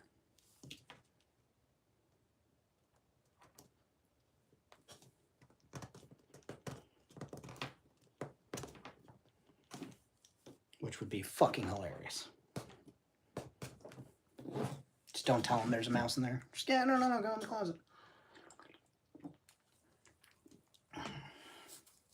Maybe they're honoring some unspoken pact that we don't know about. Did you ever think of that, Bjorn?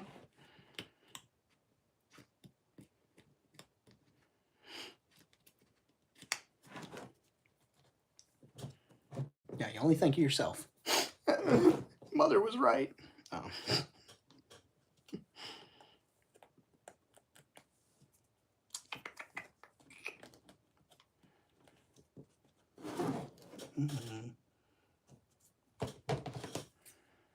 Wonder.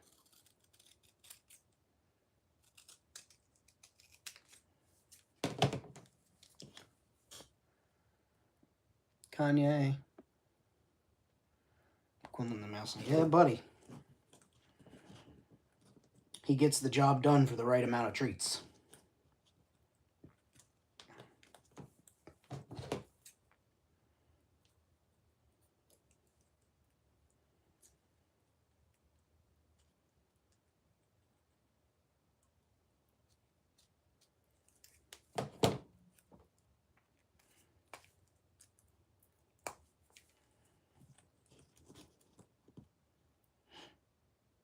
I did that backwards.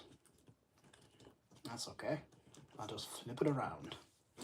Because it's going to get painted anyway.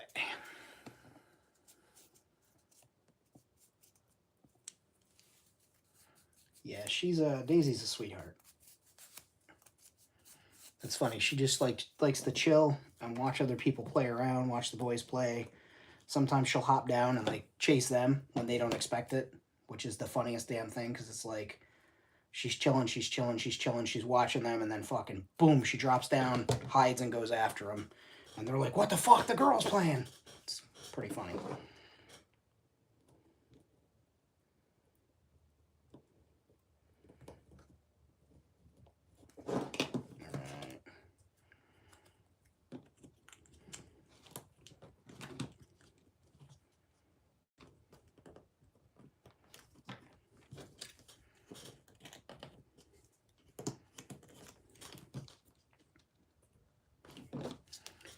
Now I'm hiding some of the, let's see here, we can do it. You see that I rounded that piece of cardstock there. Once it's hardened up with super glue, I'll be able to kind of just trim it even closer. But I fit it snug against that pipe. And now I'm going to score the back of this piece of cardstock and just fold it over and glue it, and it's going to add more panel to it.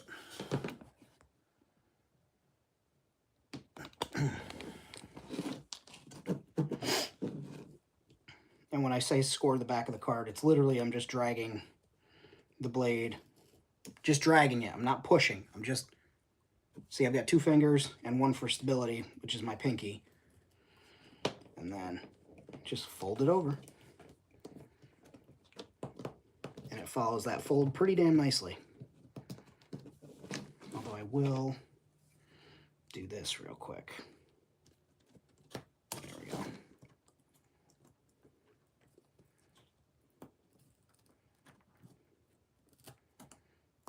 Get that out of there. Don't matter.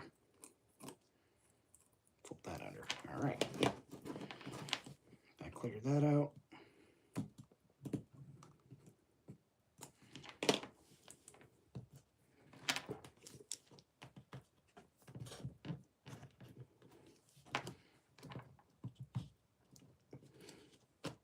There we go.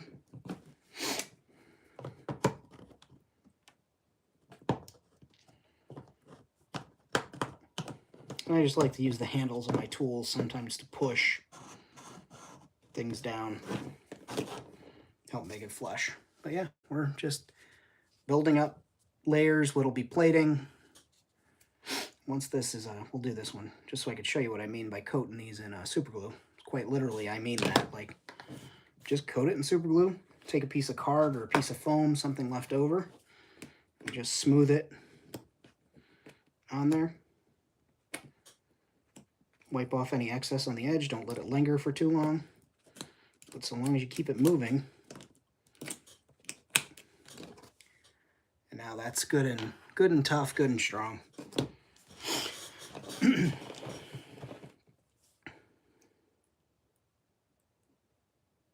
that one too.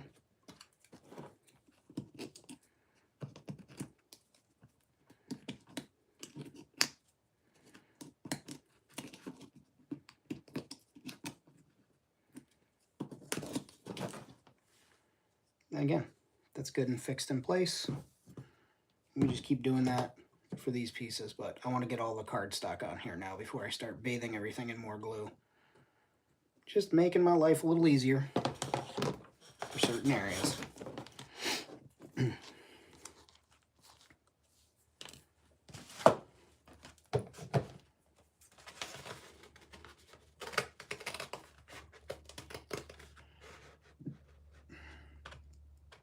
Lego Star Trek GWP. What's that mean?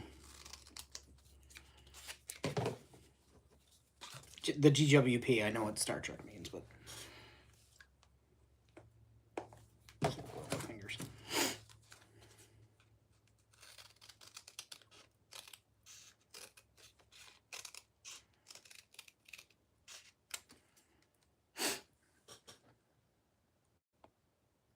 Gift with purchase. Oh. My theory is that you stick the Legos. You stick them together. I think that's what... That might be it.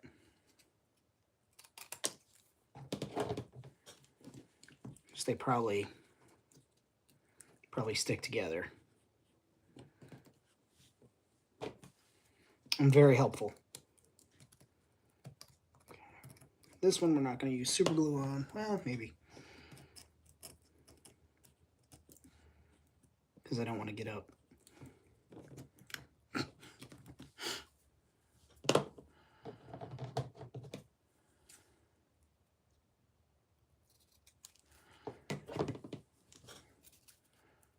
Oh, so you're just going to make it out of pieces on your own. I get you.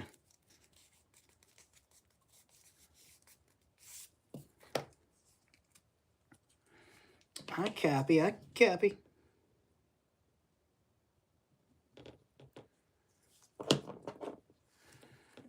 Picking up what you're putting down.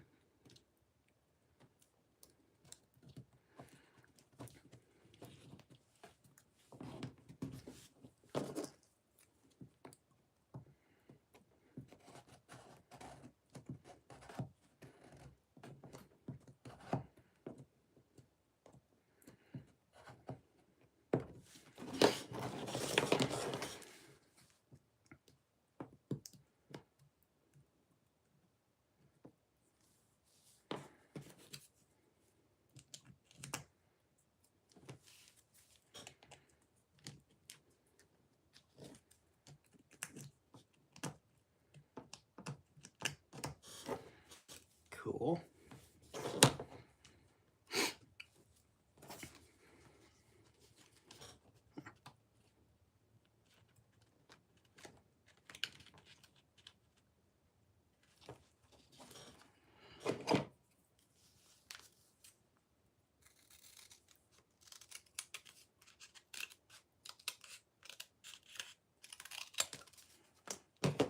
Cool.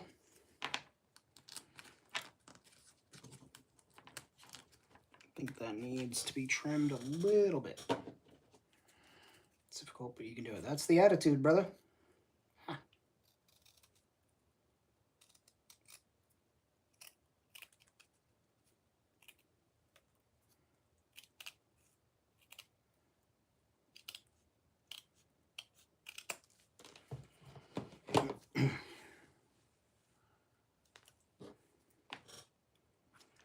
I am a goddamn hazard with scissors. And that comes from years of masking aircraft parts for paint. So we didn't have a masking team unlike some of the other facilities. We had to do all our own masking. Well, I guess we did have a masking team because I was on the masking team, but then I became a painter, but then I also had to mask my own stuff because they decided that was... We were just making too much money and had too much free time to, you know, fill out our paperwork and stuff. So it was like, yeah, you're also going to mask your own work too.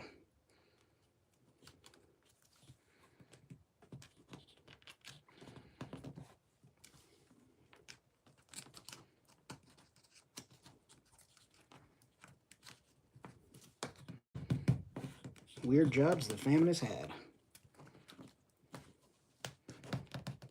Brought to you in part by capitalism.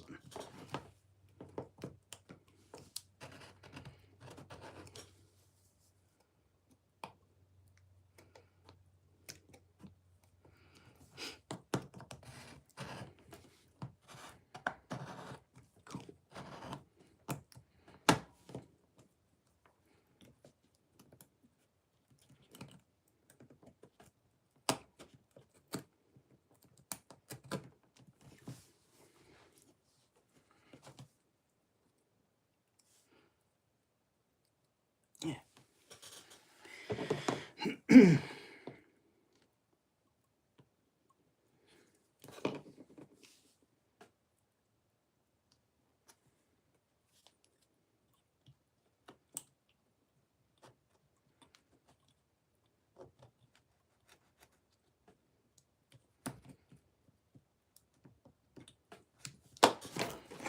just stacked another piece of card on top of another piece of card right there and just made it look like a funny little join. And if you want it tighter or closer, you just do that.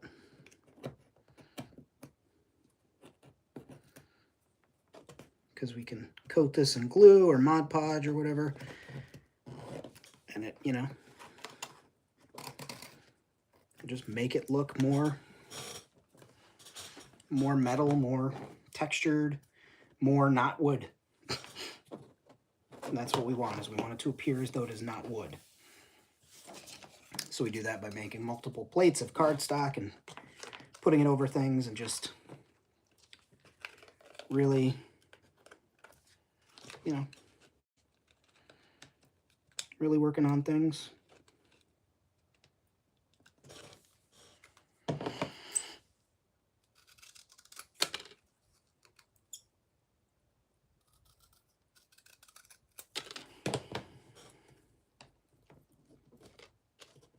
Taking the time, putting pieces on, taking them off, measuring them, cutting. That's the thing, is this is would have been in recycling, you know, or would have gone in the burn pile or whatever.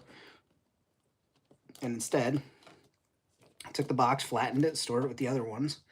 And now that I have a use for it, and I use cardstock all the time from boxes, cereal boxes, packaging, things like that, because it makes great paneling. It's a material that almost everybody, I mean, there's very few people, even if you have no money and you're just, you know, all your money goes into your paychecks and your bills and everything, your groceries, you know, you can get empty cardboard boxes, or you can get packaging from your food stuff and use it for these things.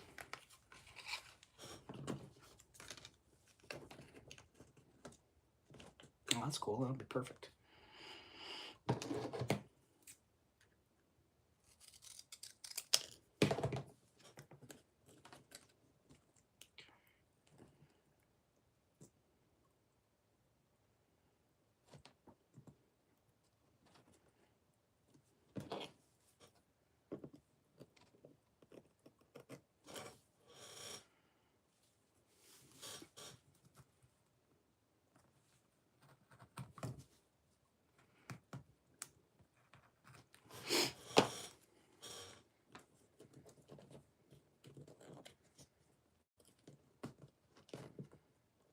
Nice.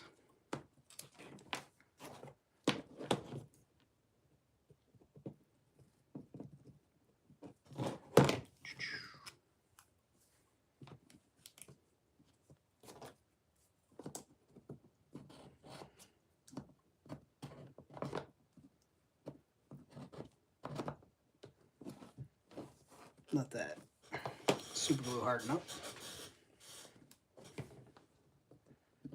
Gonna go right over that. Yep. All right, guess we'll start at the top and work our way to the bottom then. T-heat.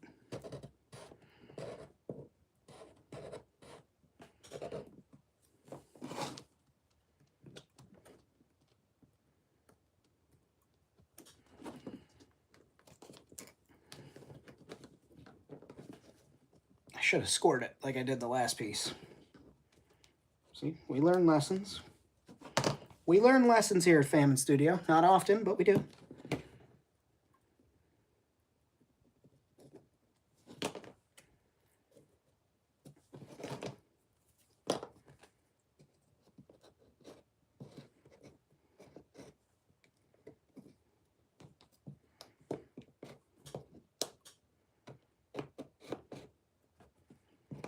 I guess I should say lessons are taught. Sometimes they take, sometimes they don't. But there's always something to take away. Always something to learn.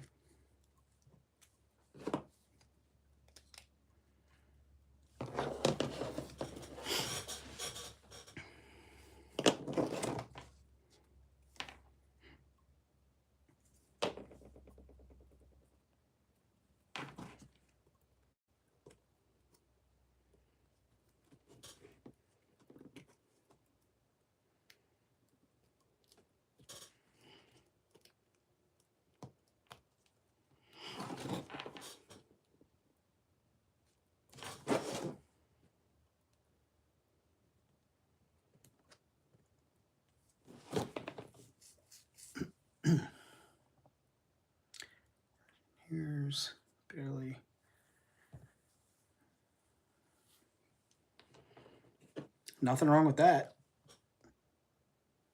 Doing it via Lego, or work on things and prototype via Lego.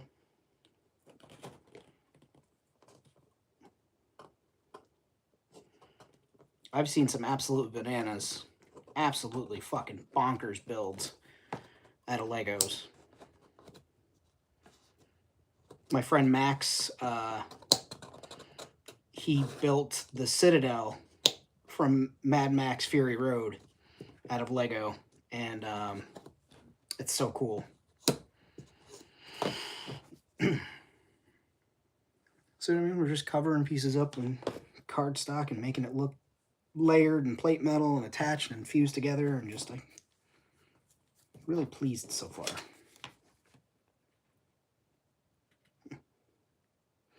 Well, that works.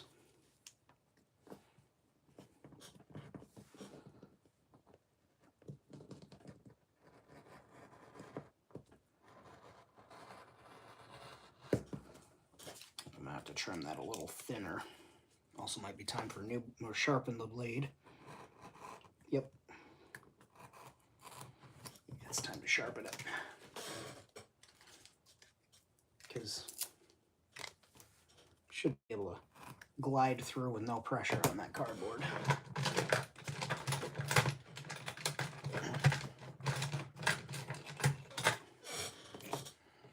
Use coarse,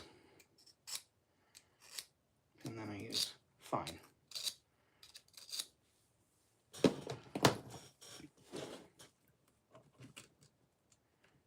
Yep. Just use the scissors.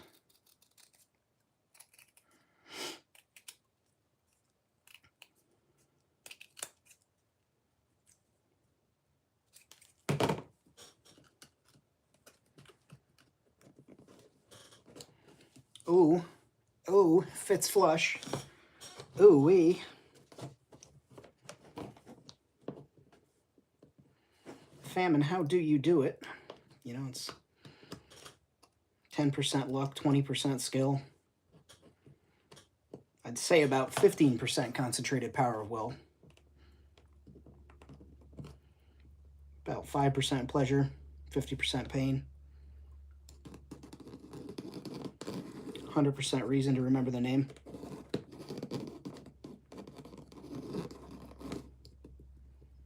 Wait, that's Fort Minor. That's not. No, that's not what I do. Something else. That's hip hop.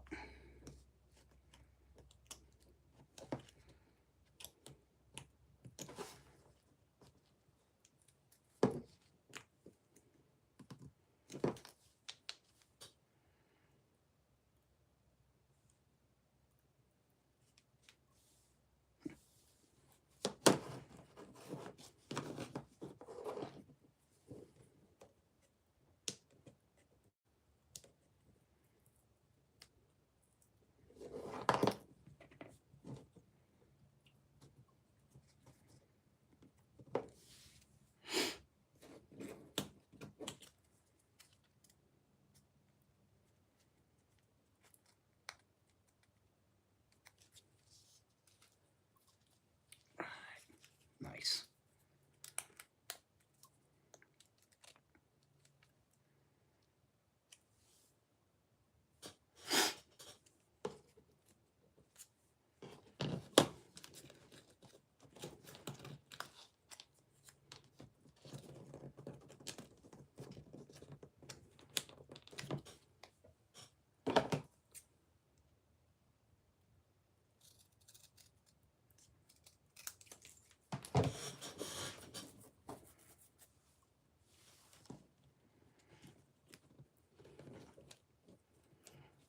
Cool.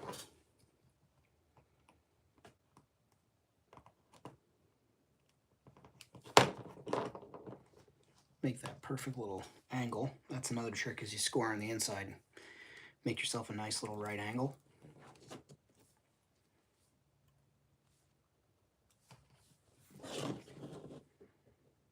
For an inside 90.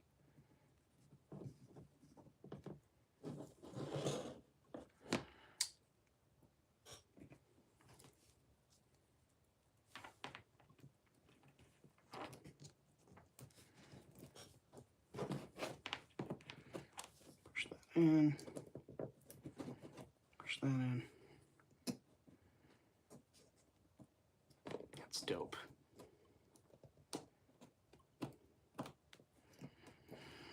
Another great thing about using cardboard, cardstock, things of this nature, foam, is that it's very forgiving.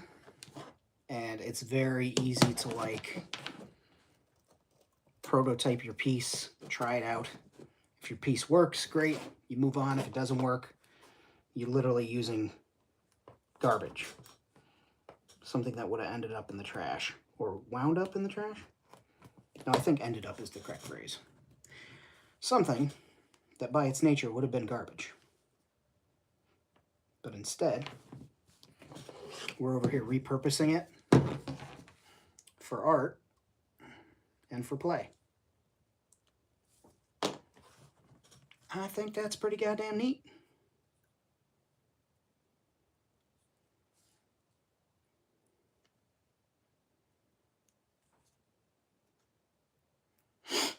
Keeping things out of the trash and out of your ass, or something like that. I don't know.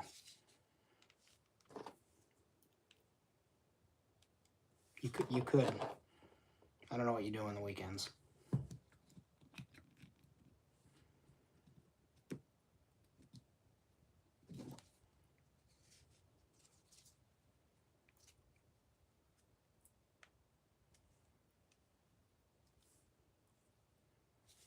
Cool.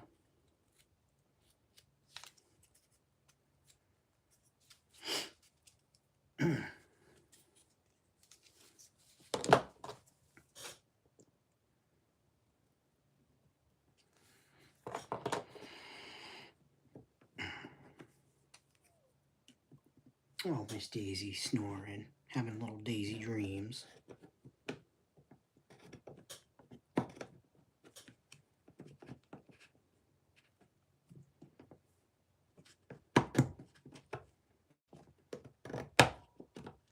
Just using the back of the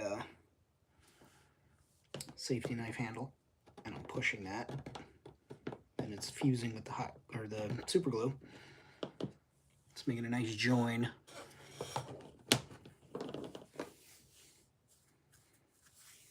All right, looks like we're getting places. We just got to kind of cover up this one and these pieces right here, and then we can go ahead and put super glue on the rest of the foam that's bare, get those hardened up, and then put down some black primer. Primer, I hardly know. Shut up, fam.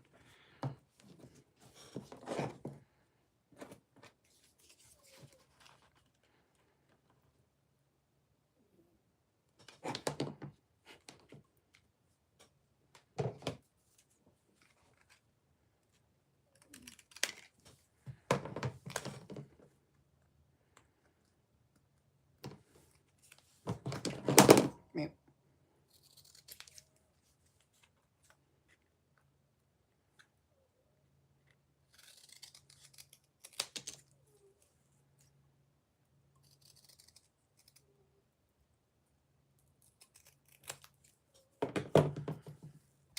So we're tuned in for Daisy. She's just up there doing her little Daisy sleeps. Snoring away.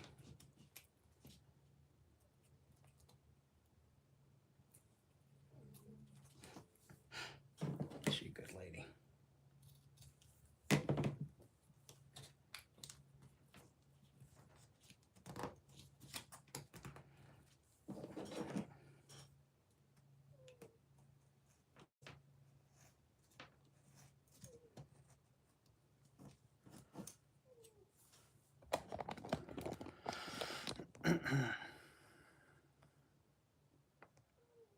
Let's see. Cut some lattice, heat it up, push it through back of your dry brush, and put a corrugated. Cut some of the lattice and heat it up and push it through with the back of your big dry brush. I get what you're saying. I'll get there. Right now I'm a man on a mission.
Wonder what that lady dreams of up there, Daisy.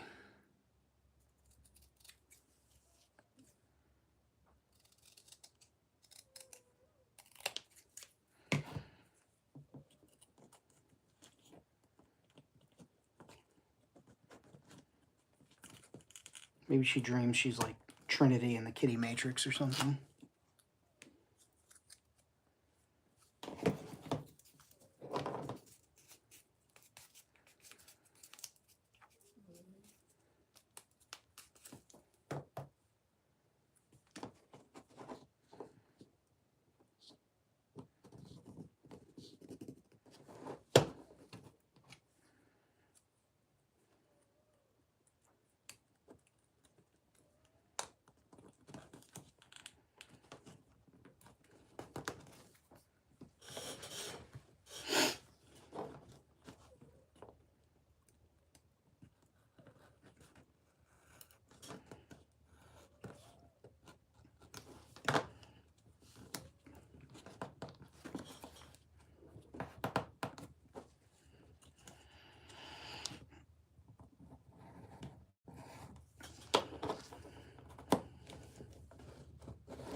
Now, there are probably dozens of better ways to do this, or dozens of different ways. Again, I just want to remind everybody this is just the way I'm doing it. If you got a better way to do it, or a way that suits you best, or, you know, maybe you want to 3D print some pieces or cut them out of styrene instead, or, you know, maybe you don't want to do this at all. Maybe you just want like a solid piece of wood. You could do that too. I just like using textures and repurposing things, and, you know, spending my time doing things like this is part of the fun. Because it's like part of this is me imagining these little things that I'm doing and how someone would have, or droid, or builder, fabricator, maybe somebody who didn't have a lot of money, or a cheap landlord or whatever, would have had this done. You know, attach that up there, put that there, you know, that type of stuff. So I get to be like, okay, well, to cover this up, they'd, just getting a cat. We do like solid wood around here. I didn't know that.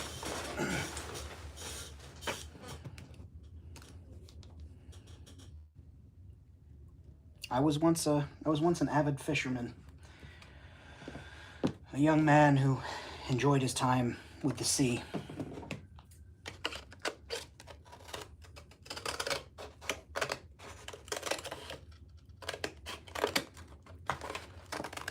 But I've done area fishing in a while. My terms and terminology have long since gone. I am curious where you found that out. That's fascinating.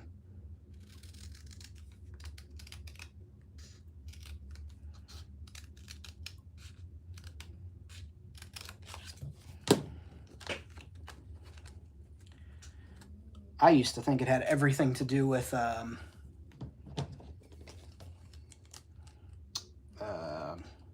getting anybody who doesn't want to hear terrible fucking ways that we used to do stuff, but like catgut to make bowstrings and stuff, or violin strings.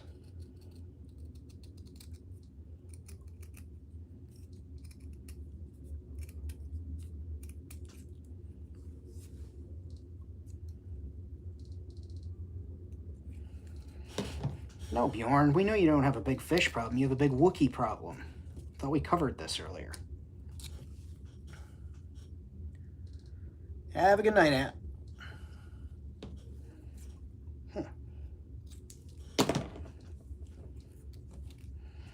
Wait, were you talking about skinning cats at work? What the fuck, man? What the fuck?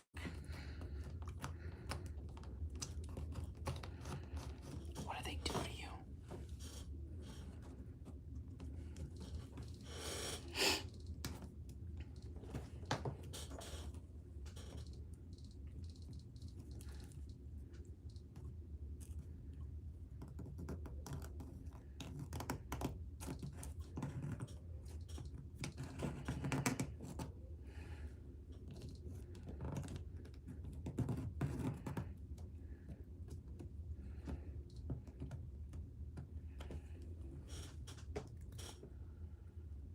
Different methods of achieving the same goals.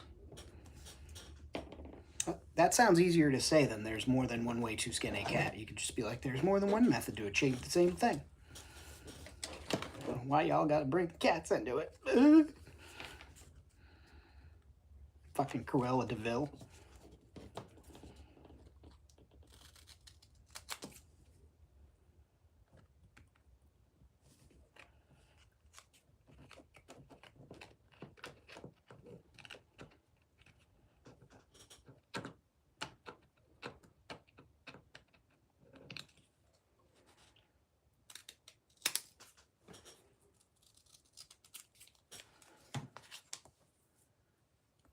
Cruella did a lot of things, buddy. That's just as bad.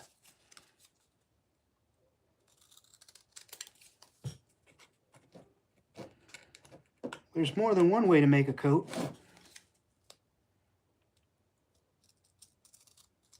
Cruella just picked objectively the worst way.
There we go.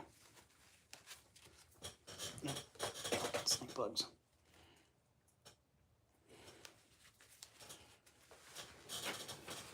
Go get a job.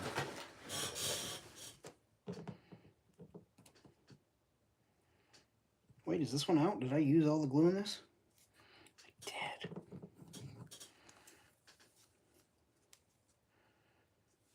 It's all gone.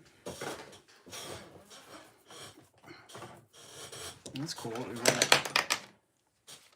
wind up with this really neat greebly. A lot of texture on there, so that's cool.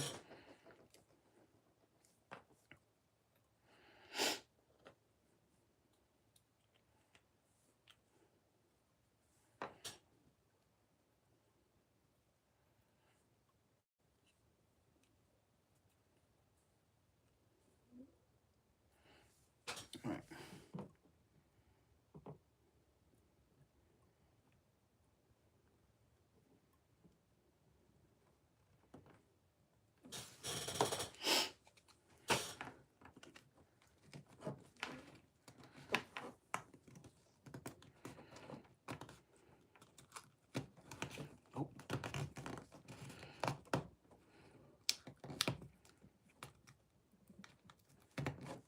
You bond, bitch.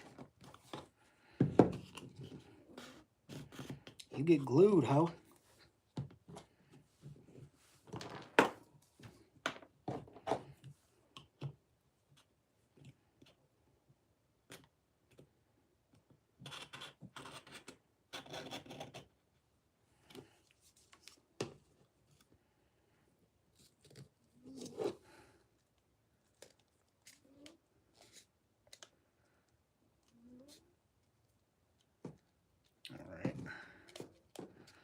I guess that's that there.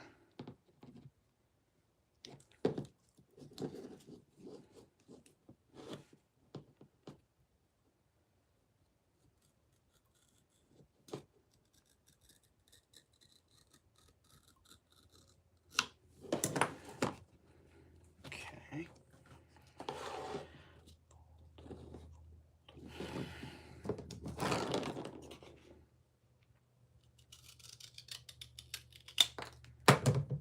All right.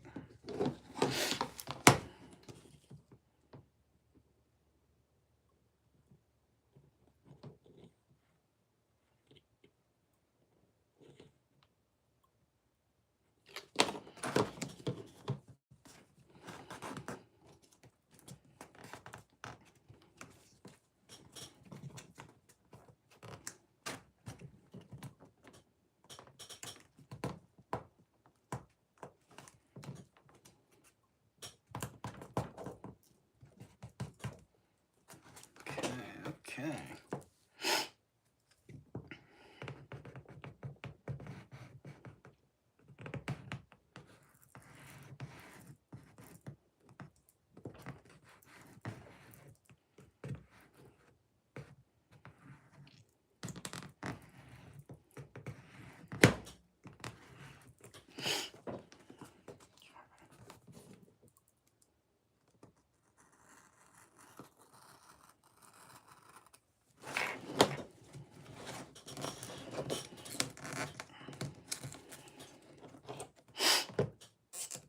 Pushed in there. Tucked in, tucked in.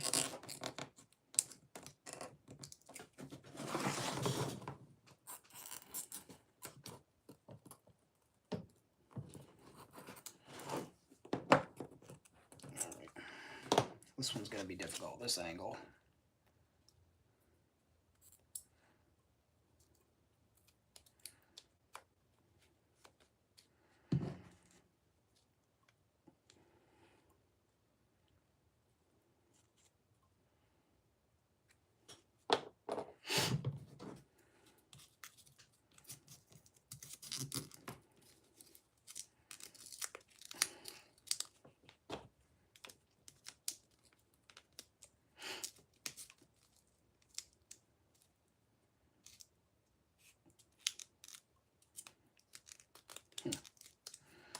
This one does not want to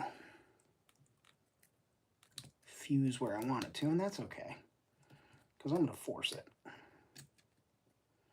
Through the power of friendship.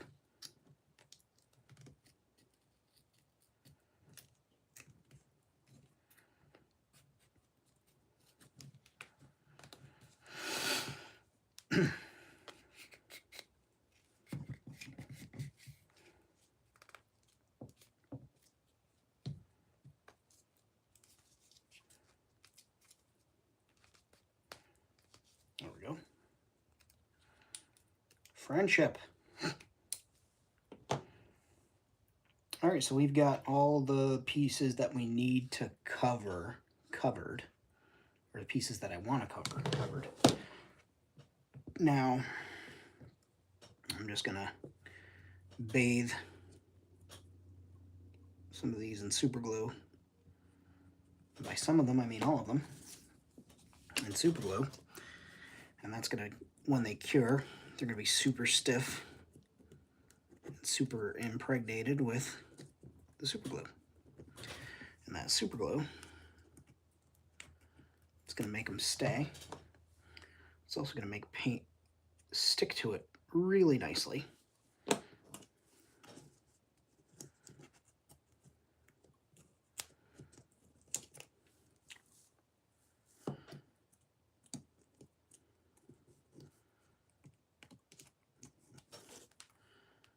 Nope, that one's not done yet, but we can.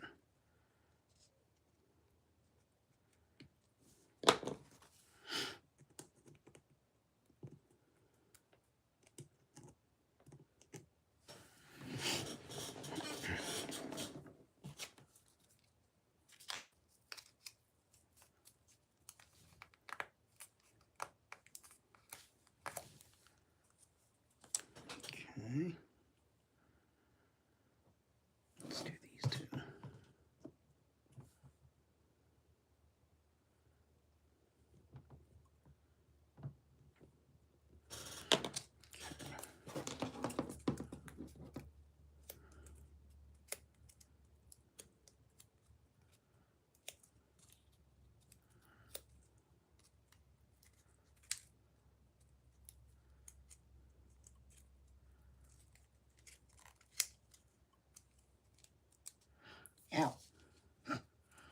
Just super glued myself to myself.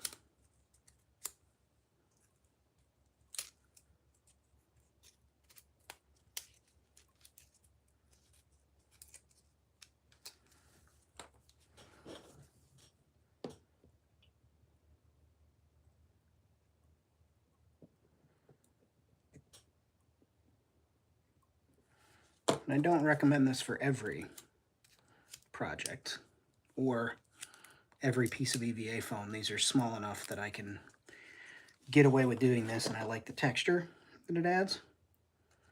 But this is just kind of my way of ensuring that these stay locked in and it doesn't like peel away on its own.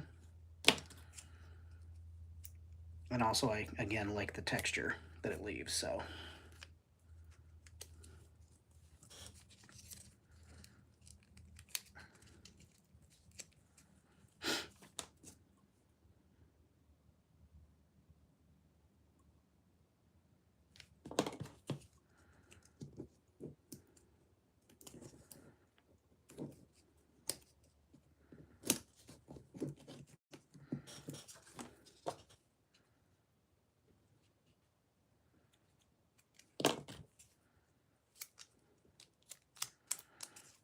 Okay.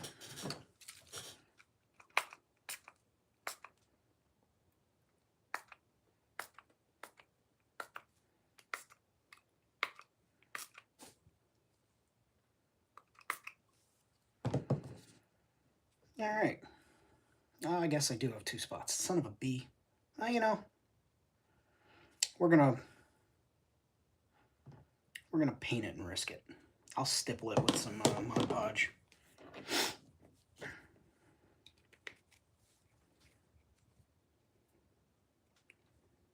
Oh, okay. That's a new super glue cap method. I thought that was a screw-on.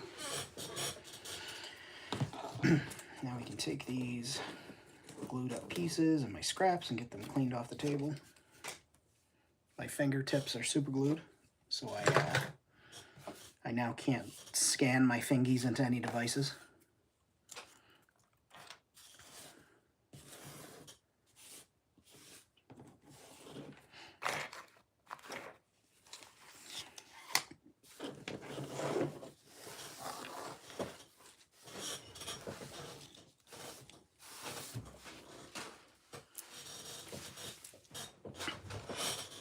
Hey, Daisy. Beautiful lady.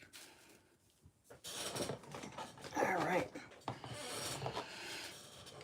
Okay, so there's that, there's that.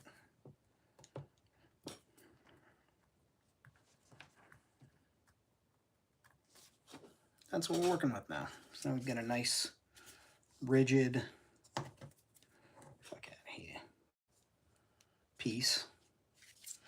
And that's gonna go, like I said, it's gonna go on here.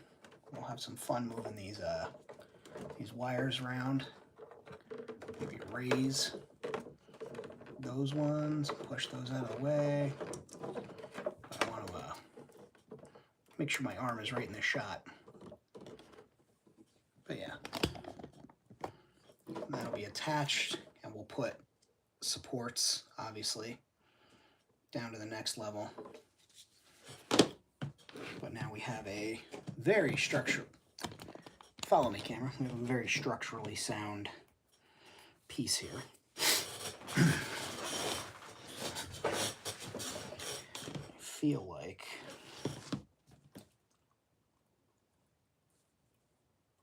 I'm gonna have to figure out what I want the railing to look like. You know. Oh my goodness.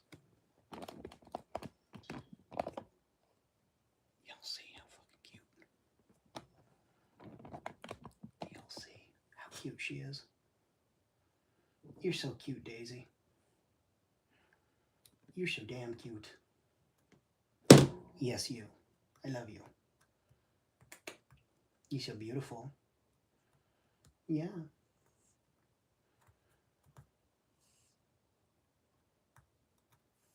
Even when you have your chest hairs in your mouth.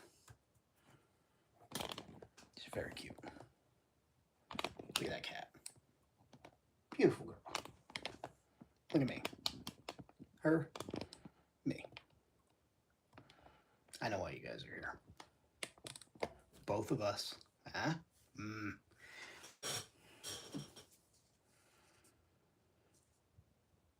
All right, let's, I guess that'll be the last thing I do here will be to get this bottom part stippled with podge of the mod variety.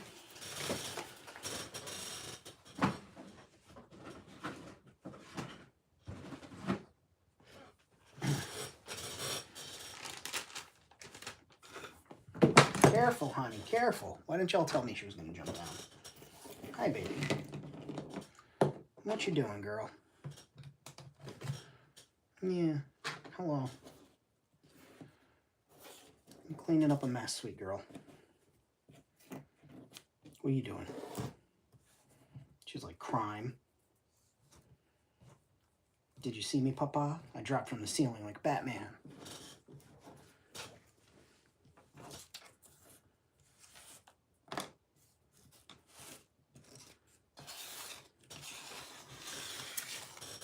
Oh, one additional thing we can do that I think is fun is we can take either a pin or some people like push pins. I like this little sculpting tool / dental tool. Oh, hello, honey. Oh, you're so beautiful. I love you. Yeah, you're such a good girl. Just take this tool and you can come along to the foam and just pick out, poke a hole to make it look like rivets or screws. Same goes with the cardstock, especially now that it's like super hardened. You can just go through, pick your spots, force the glue down where it didn't stick. Hello. Which is right here. A little bit of glue. And you just hold that for a hot second. Oh, damn. It jumped, Daisy. It jumped. And you can just press in. It'll be kind of hard to see initially because, you know, dark glue, but when you weather it and paint it, it will stand out. And you can be like, wow, wow.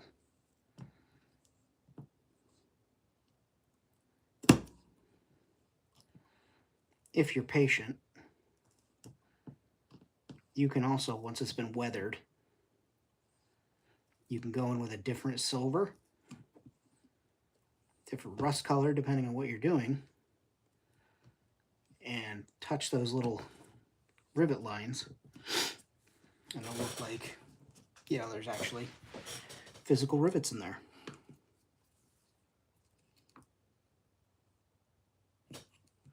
Yep.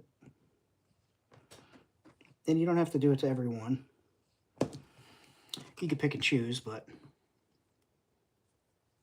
I think it's nice, and it's a little detail that I find fun.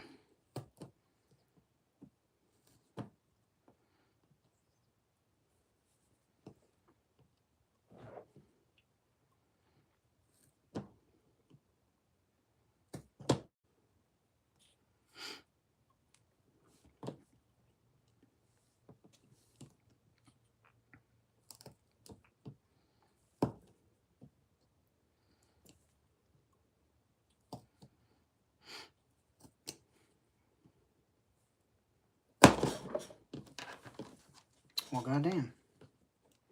I pushed a little too hard on that one. He fams it hard on. And they don't have to be the same rivet pattern either, because who knows? How many times has this been repaired, right? You know, how many times has somebody come along and slapped a plate on this thing? welded it or, you know, slapped a new panel on. You could take, which I'm not gonna do, but you could use your nail art gems and beads, half spheres, and put rivets on each piece. You could. I'm not gonna do it. It's entirely too much work for this right now. Maybe, I don't know, maybe tomorrow I'll get a wild hair, stick a few on there. Probably not though. It's okay. I wasn't getting you. I was putting something back, baby girls. You're so beautiful. Look how fluffy you are. Look how fluffy. You're so gorgeous. Oh yes, look at your little paws. Yeah, you go girl.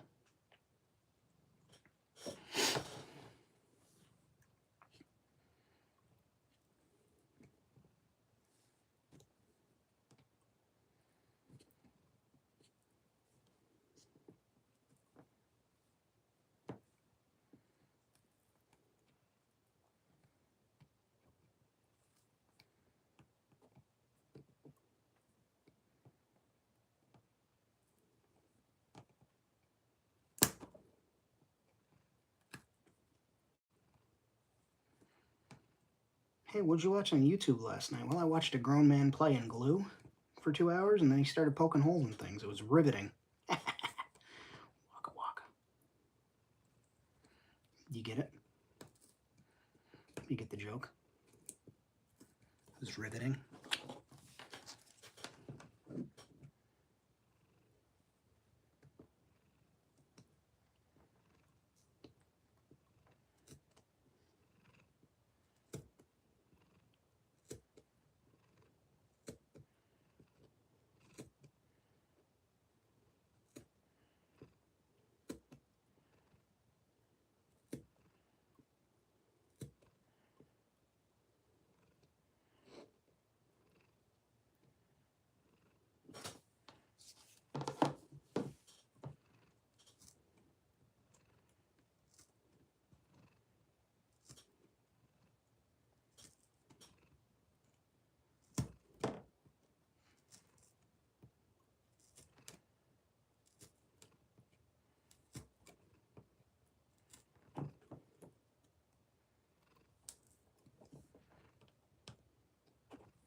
Yeah.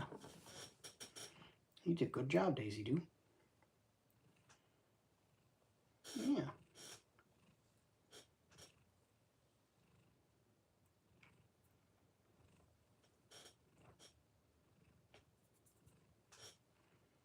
How beautiful. Yes, you are. How beautiful you are.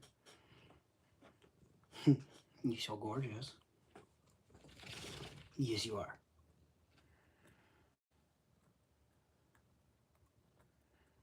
Texture pre-paint. Yeah, it's fun. I like to do it in layers, but yeah, the rivet, the holes especially, is always good because then you, if you're like me and you do a black primer, you put your black primer down, it's going to fill all those holes, and then I dry brush. That black stays in those holes and it makes it look like, you know, missing rivets or something. And then you can come back in, like I said, touch those with silver if you want. If you want it to be, you know, especially freak nasty, you could glue, put a little glue on a Q-tip, toothpick, and touch each one of those holes. Turn it upside down, let them cure. And then when you're done, you have little rivets there that you could then dry brush a different color if you wanted to.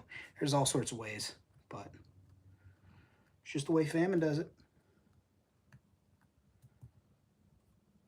Yeah. Go ahead and I'm gonna be podging. Just gonna dirty brush here. I'll clean it first because that one's been used for priming already today. What did I prime? Couldn't tell you. I just can't remember, but I did.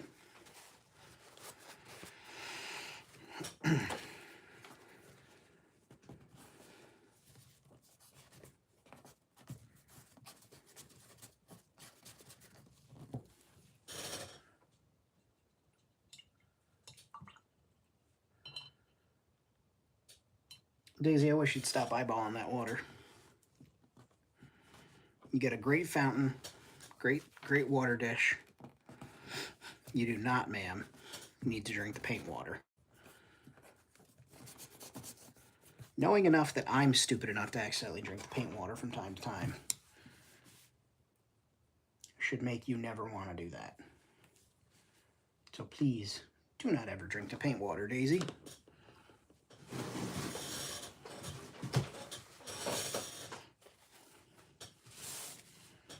Man spends hour of his live stream convincing his cat not to drink paint water. More at 11.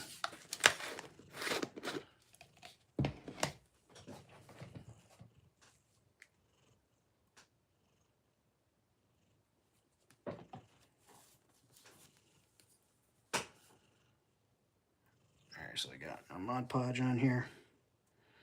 You guys know the drill. Slather it on. Get it in all the spots on all the surfaces.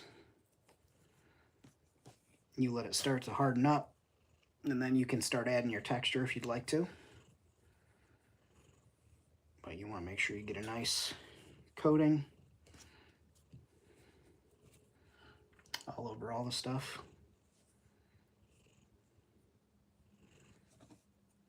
Over anything that you're going to get paint on is where I want my podge.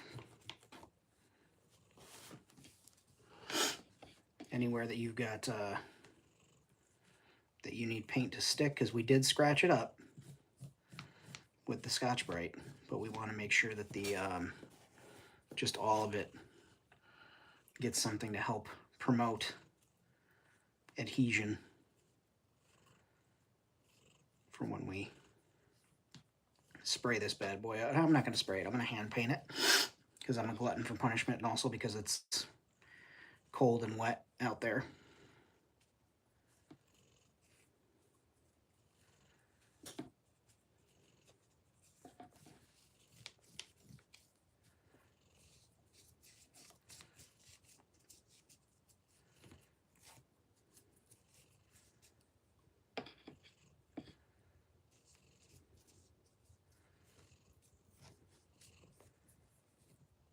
And just the whole trick is to get everything coated, and it helps fill in minor scrapes and stuff, which is good if you're concerned about that.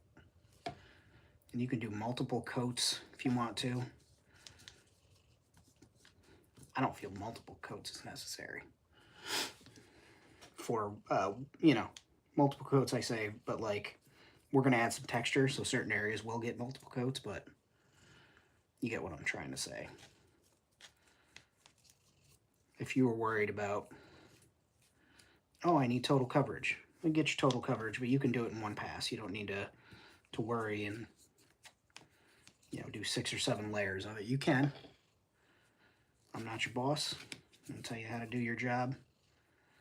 I won't tell you how to build your world. I'll just show you how I build mine and how I do what I do.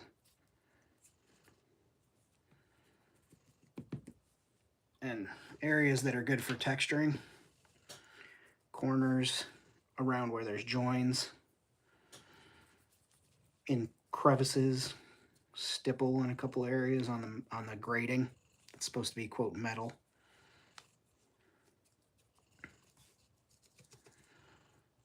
Little areas.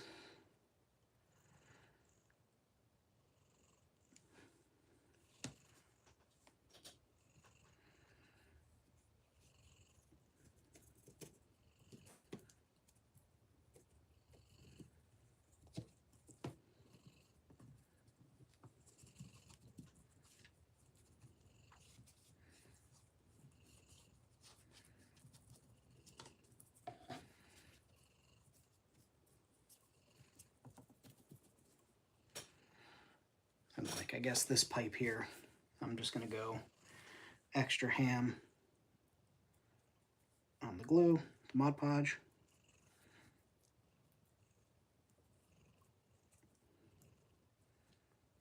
Around here. Just give that a couple of seconds. You could also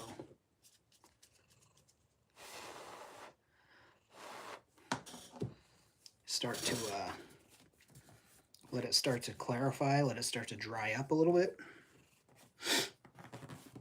Clean most of the podge off your brush, just wipe. Then come back and you can just stipple on there. And it'll add just a little bit of texture, a little bit of different texture. Any of the excess that's on there. And you could sit here and play and build that up all over and like really go to town. You could take your baking soda for super glue or, you know, texture paste, and you could add that on there, sprinkle a little bit, let it dry, add some more Mod Podge. You could do a bunch of different things, but this one's not so critical that it's the crustiest, mustiest thing, because we want it to still look serviceable. Like, these folks use it enough to try and maintain it. But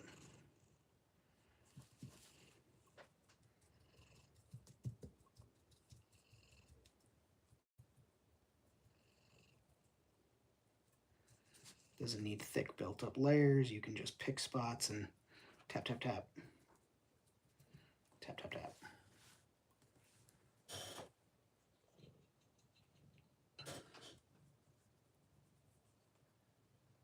Yeah. What'd you get? Did your brother get you? Did your brother get you? Did he slobber on you? Damn boys, Roughhouse and Daisy. You gotta tell him. You gotta give him a couple of swats. She's like, I do. They don't listen. Sometimes I give them multiple swats.